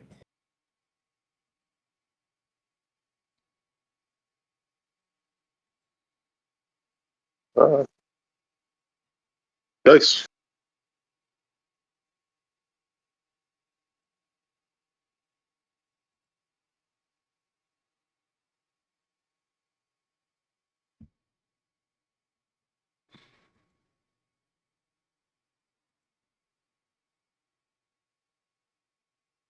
I want it to be known that it's at a 10 right now. I'm just gonna re-roll this one.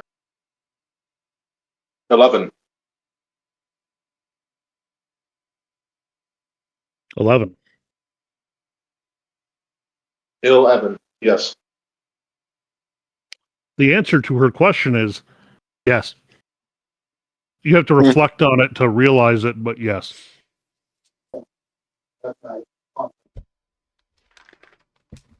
We'll just look over.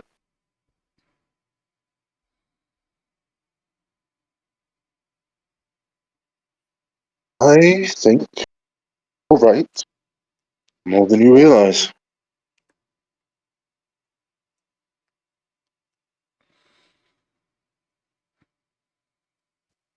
I would gather to wager that all those, from what we've learned, all those who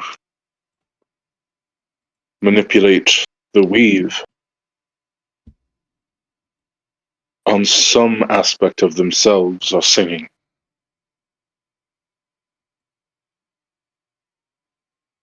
But I figure if I listen closely enough, I could probably hear yours.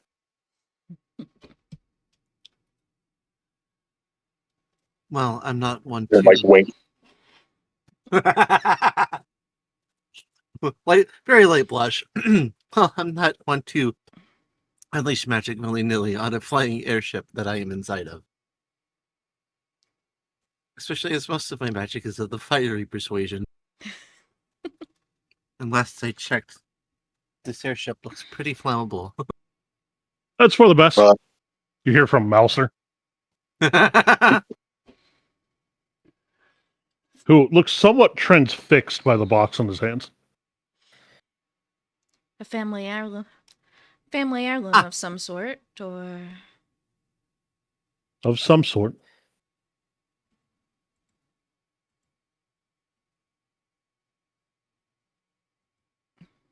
Oh, I recognize that box anywhere. It's a state secret. Is that in or out of character? Cosmo. Oh, very in character. Faye has a very big smile. Mouser doesn't. Yeah. Something like that. Fair enough.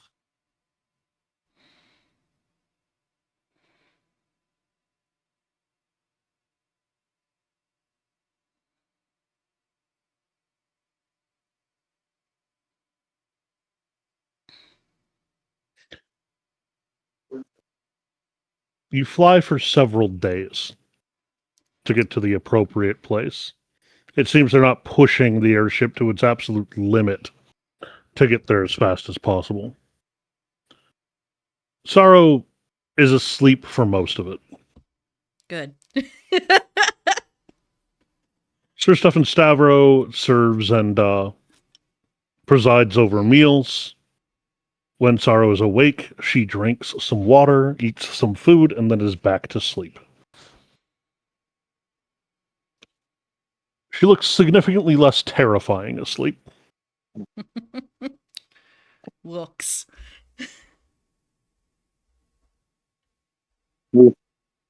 Being She looks almost vulnerable. And it is when she is asleep that you realize that she is only 24 years old.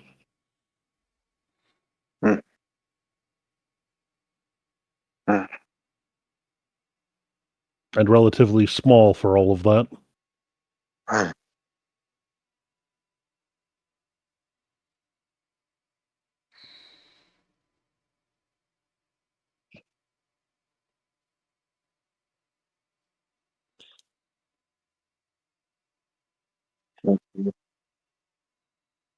After your third day in the air, their ship lands somewhat into the desert, and Sorrow is awake. Presses her hand to her ear and speaks clearly. Now would be a good time for you to give us a heading, cousin. There's a muffled sound. She pulls out a map. She draws the appropriate heading, hands it over to the three of you that have, followed one of these headings before, Mm-hmm. Mhm. and rides double with Sir Stefan Stavros on his horse. And you can tell she's back asleep before you've even fully headed out. Understandable.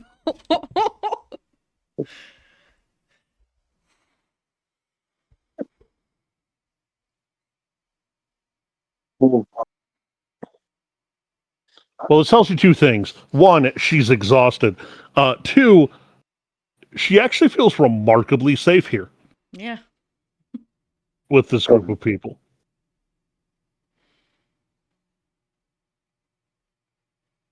Even given the, how foreboding the environment is. Yeah. Yeah, Faye's going out of her way to make sure that there's enough water for her, so. A couple more days of travel through the desert, following the appropriate heading. You come across that house again that had the broken vase inside of it, which is now a fully repaired vase that sits just outside the front door. So Stefan wakes Sorrow. You ride into town and you hear the whispers from the square and see the stage.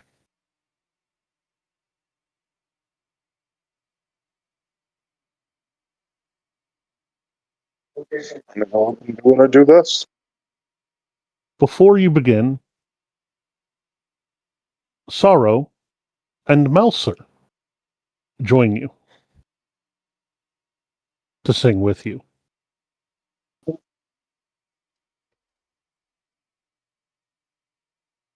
Sir Stefan Savro does not.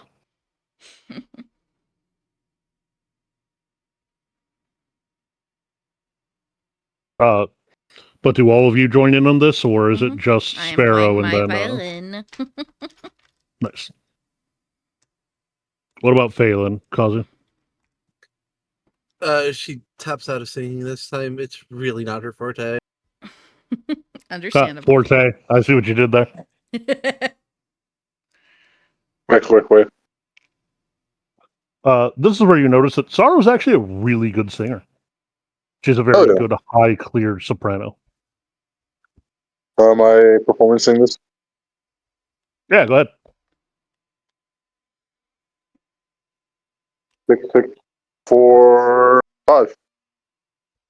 Mauser has, 6, 6, 4, 5 on the dice for an 11.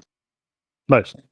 Yeah, you guys smash it. Mauser has a nice low tenor, so kind of upper baritone in range. Mm-hmm. And Sir Stefan just looks like he's enjoying the song. It's an old favorite of his.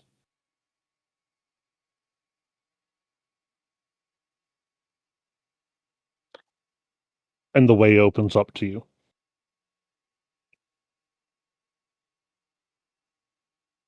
You make your way along the path and see, standing guard outside of the temple, is Balth the Brave.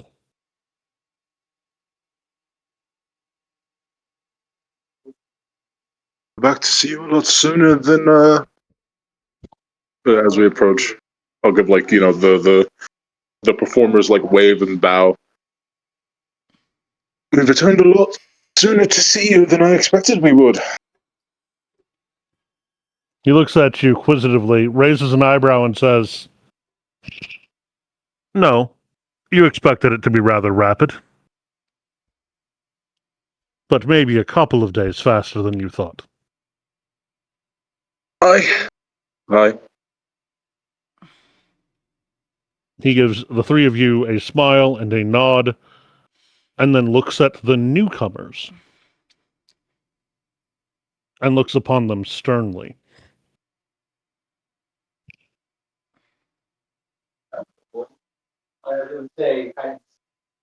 Three men, clad in steel, weapons abound, and one woman. They said their master referred to her as she. Therefore, I presume you to be the person who sent them here. Am I correct? Yeah. Sorrow smiles, curtsies, and says, "Absolutely. My name would be Sorrow Rain." I saw something else. He gives her a nod and looks to the next person, which is Sir Stefan Stavros, who says, who introduces himself and gives a bow. And then says, "Your legend has always inspired me." Balth just simply nods, moves along to Creed, who introduces himself as Creed Rain, and echoes Sir Stefan Stavros' sentiment.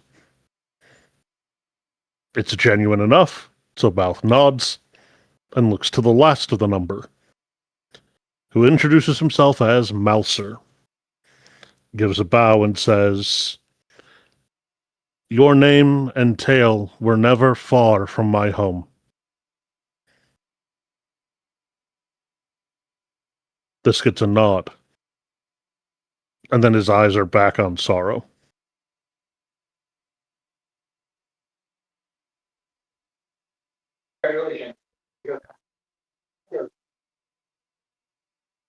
What are you guys doing during this little bit of a stare down that's happening?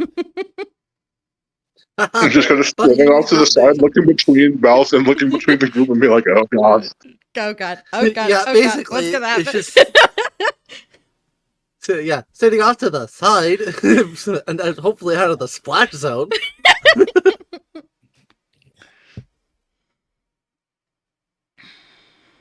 I don't think I've ever experienced an aura competition this intense before. Sparrow is actively in their head making up the song for this encounter right now.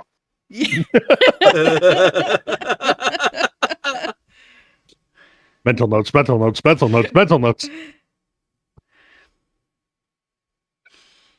Both sides simply aura farming.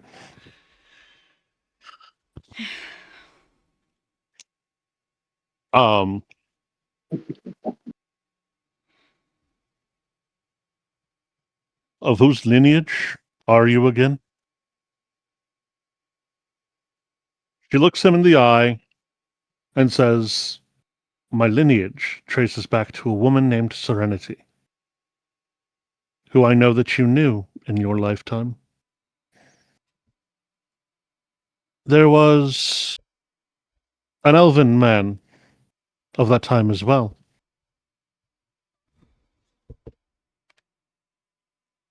An Immer, or what the modern name of Immerel would be. And he made much documentation of your exploits. I've spent most of my adult life tracking down the contents of his works."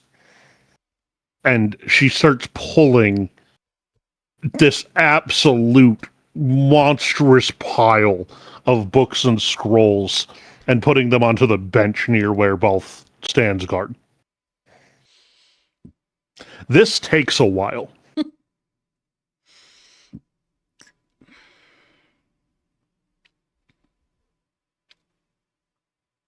He looks sad.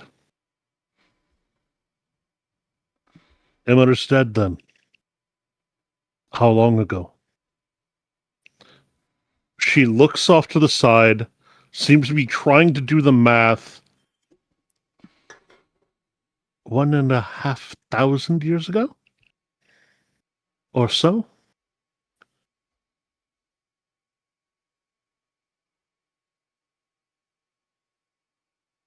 He just looks lost. I thought the old man would live forever.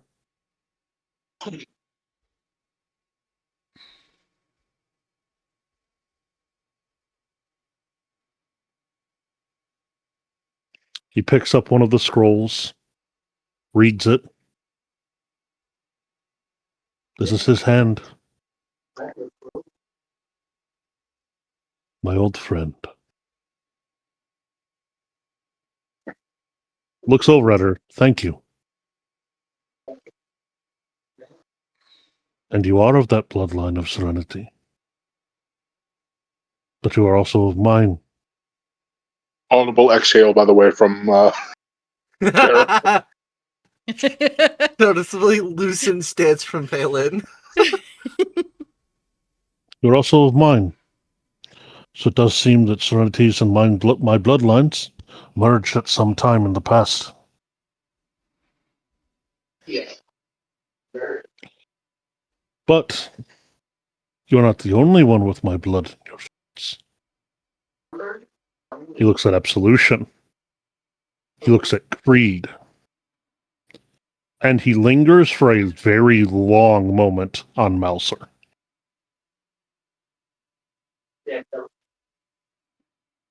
Sparrow looking between everybody and going. Sparrow leans over to Faye and just whispers in like a joking way. You aren't the descendant of some grand ancient hero, are you? I would much hate to find out I'm the only one that has no grand legacy. She pulls at the collar of her shirt, looks down, and goes, "There's a very real chance I'm a descendant of a great villain." Oh no! You're going to redeem your family's line and name. Ugh. Mouser looks at the two of you and says, the greatness of your lines that came from before will be nothing compared to the greatness you achieve. I do rather like being there's a part of me that does rather like the idea of being the hero that my family talks about being related to. Do realize that you were about 20 feet away and whispering, and he responded to your conversation. Yeah, I'll say that with the same whisper, and then turn to look at Mouser like really slowly. You get used to it. It's just maybe the people turning and they have like the door creak sound. That No, but yeah, that was both the brave, the guardian of the temple, who said that to you. It was just like, yeah, you guys are going to be. Yeah, both said that, not Mouser.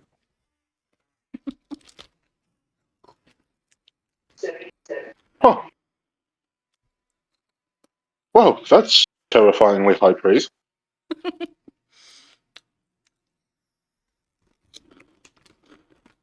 Like he'll slap like both sides of it. He'll slap his cheeks gently. Okay, guys, stay in the moment. Sorry. He looks back at Mouser, but you also carry Serenity's bloodline. I do not understand how all those families became so interwoven.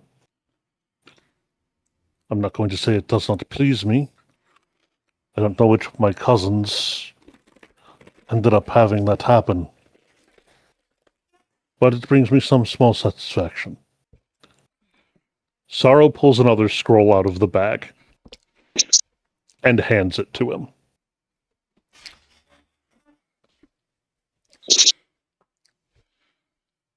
You watch him read it 4 or 5 times. She does seem to have that effect on people. Immer wrote this.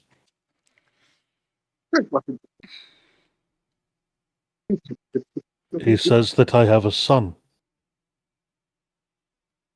2 Yes. sons. A very Twins. adorable house. Okay. Sorry.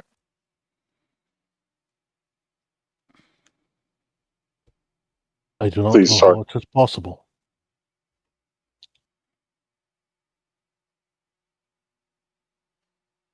I am the cause of the merge of the 2 lines. And Sorrow just gives a reassuring nod. We got three or 2 houses right minutes of behind. Sorrow immediately kind of launching in on it. So, as my great long progenitor, I would ask you the favor of giving me the tools I need to defend the realm as it exists. Because we are under a rather immense threat, and he just stops her with a no.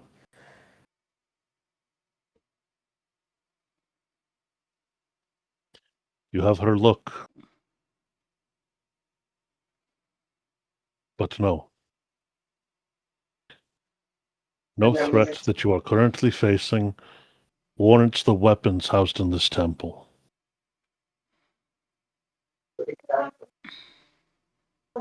Nothing you face. You see Sparrow raises a finger. Sorry, that seems to imply that, not to downplay what we currently, the threat of which we are currently facing, that seems to imply that there are scarier things coming down the line than the best way to describe it, a zealotous orc crusade.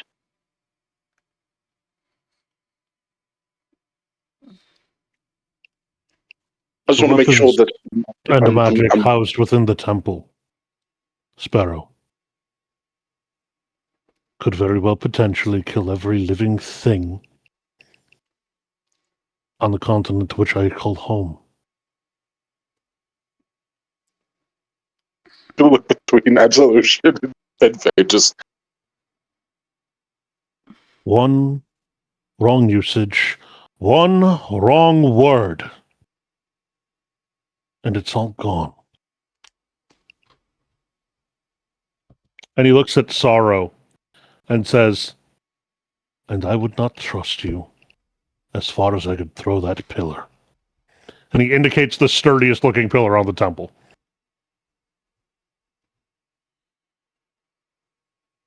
For all that you have her look, I see you for what you are. You have schemes and plans. Not all dishonorable, not evil, but not good. Not one who should hold the powers that are behind me. And make no mistake, though you have the power of both of those very potent bloodlines, you have not the skill at arms to face me, or the skills of magic. You're a great protector. He indicates her Stefan Stavro. He is the greatest fighter among you in terms of experience, but I can only be slain by one of my blood. And him, he indicates Creed, may be better than me with a blade, but he could not defeat me either.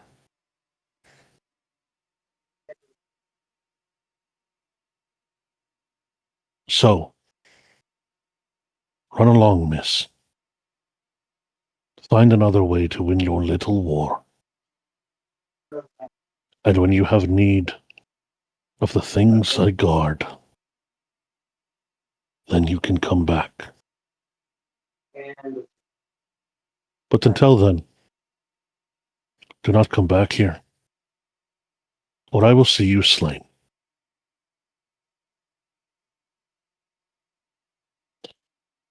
It is at that moment that you guys hear a loud crack.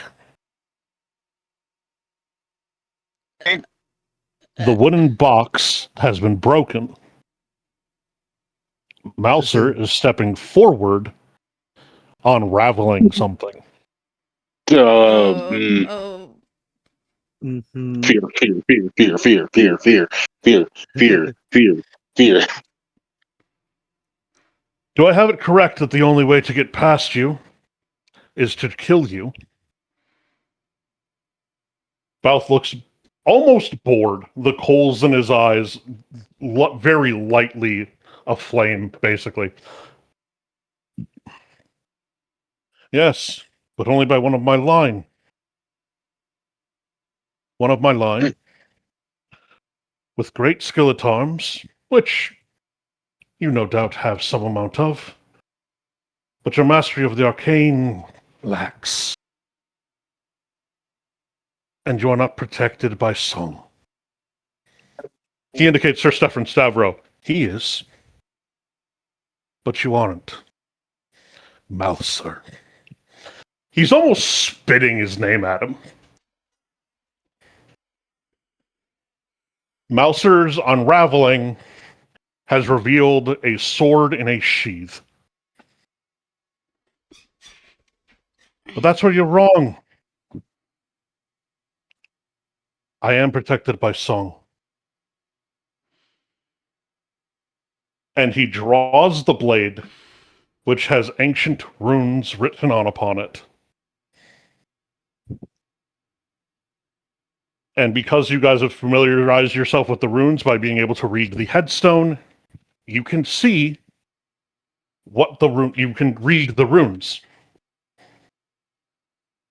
There's two of them, two sets. One naming the blade, and one naming the owner. The blade's name is Whispers.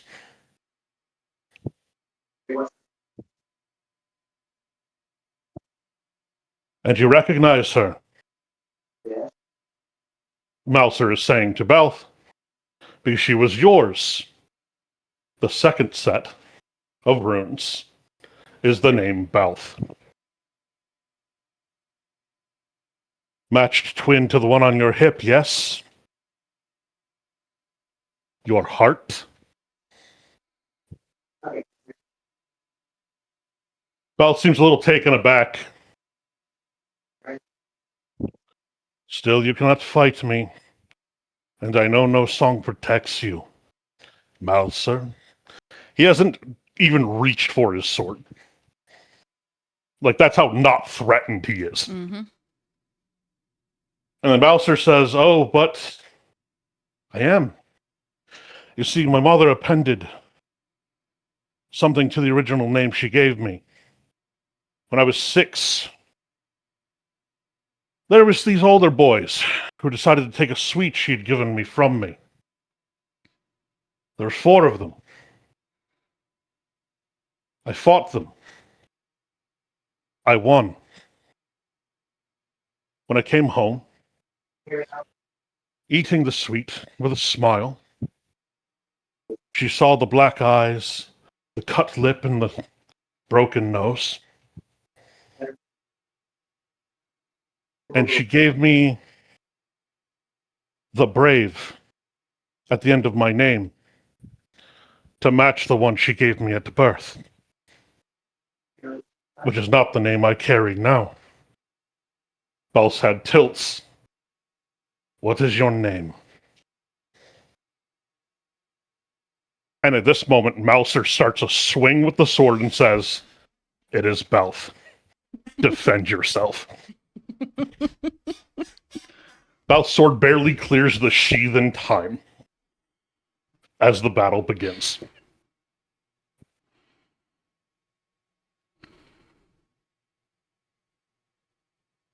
It was a good enough spot to leave off on. Jesus. If there was ever a spot, holy shit. Holy shit!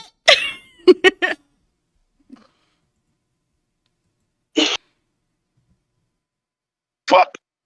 Because Mouser wasn't lying when he said his name was Mouser. No. No, it just wasn't the one to remember.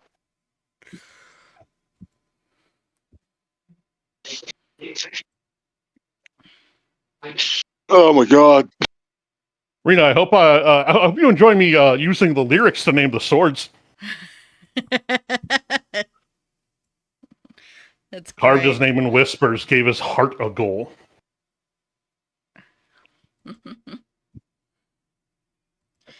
Yep. Now, would you like me to narrate out the battle this session or at the beginning of the next one? Oh my god. No, wait. I don't think we're ever going to get a better place to leave a session on. Yeah. I think we describe the battle next time. Yeah, So let's get this raid going. Right now. Pharaoh, as a storyteller, is losing his fucking mind right now. Sparrow's mental notes for the song that he's writing. Going crazy right now.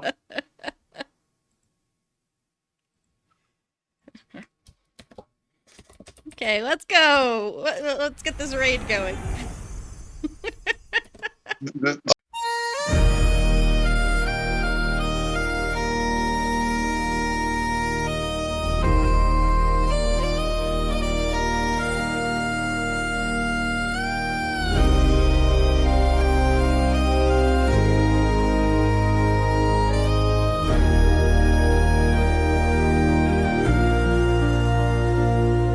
Snowflakes whisper secrets in the breeze. Arena dances with the trees. Wings of frost, she weaves the skies. A laugh, a sparkle, her eyes see disguise. Serena magic, queen of frost, gliding where the stars are tossed. Her world's a shimmer, frozen dream. Serena magic, supreme ice queen. She pirouettes on clouds of snow. A playful wink, the winds will blow. Her touch can freeze, her smile ignites. A draconic fairy, queen of nights. Oh, the moonlight bows, it knows her name. The aurora hums, joins her game. She carves her stories in the ice. Her magic wild, her heart precise. Serena magic, queen of frost, gliding where the stars are tossed. Her world's a shimmer, frozen dream. Serena magic, supreme ice queen.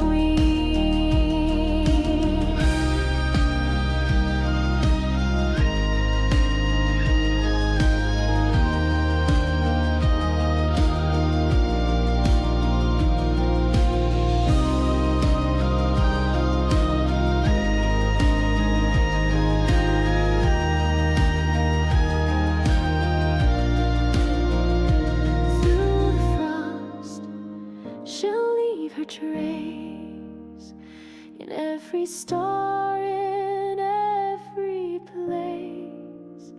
A draconic fairy, bold and true. Serena magic, all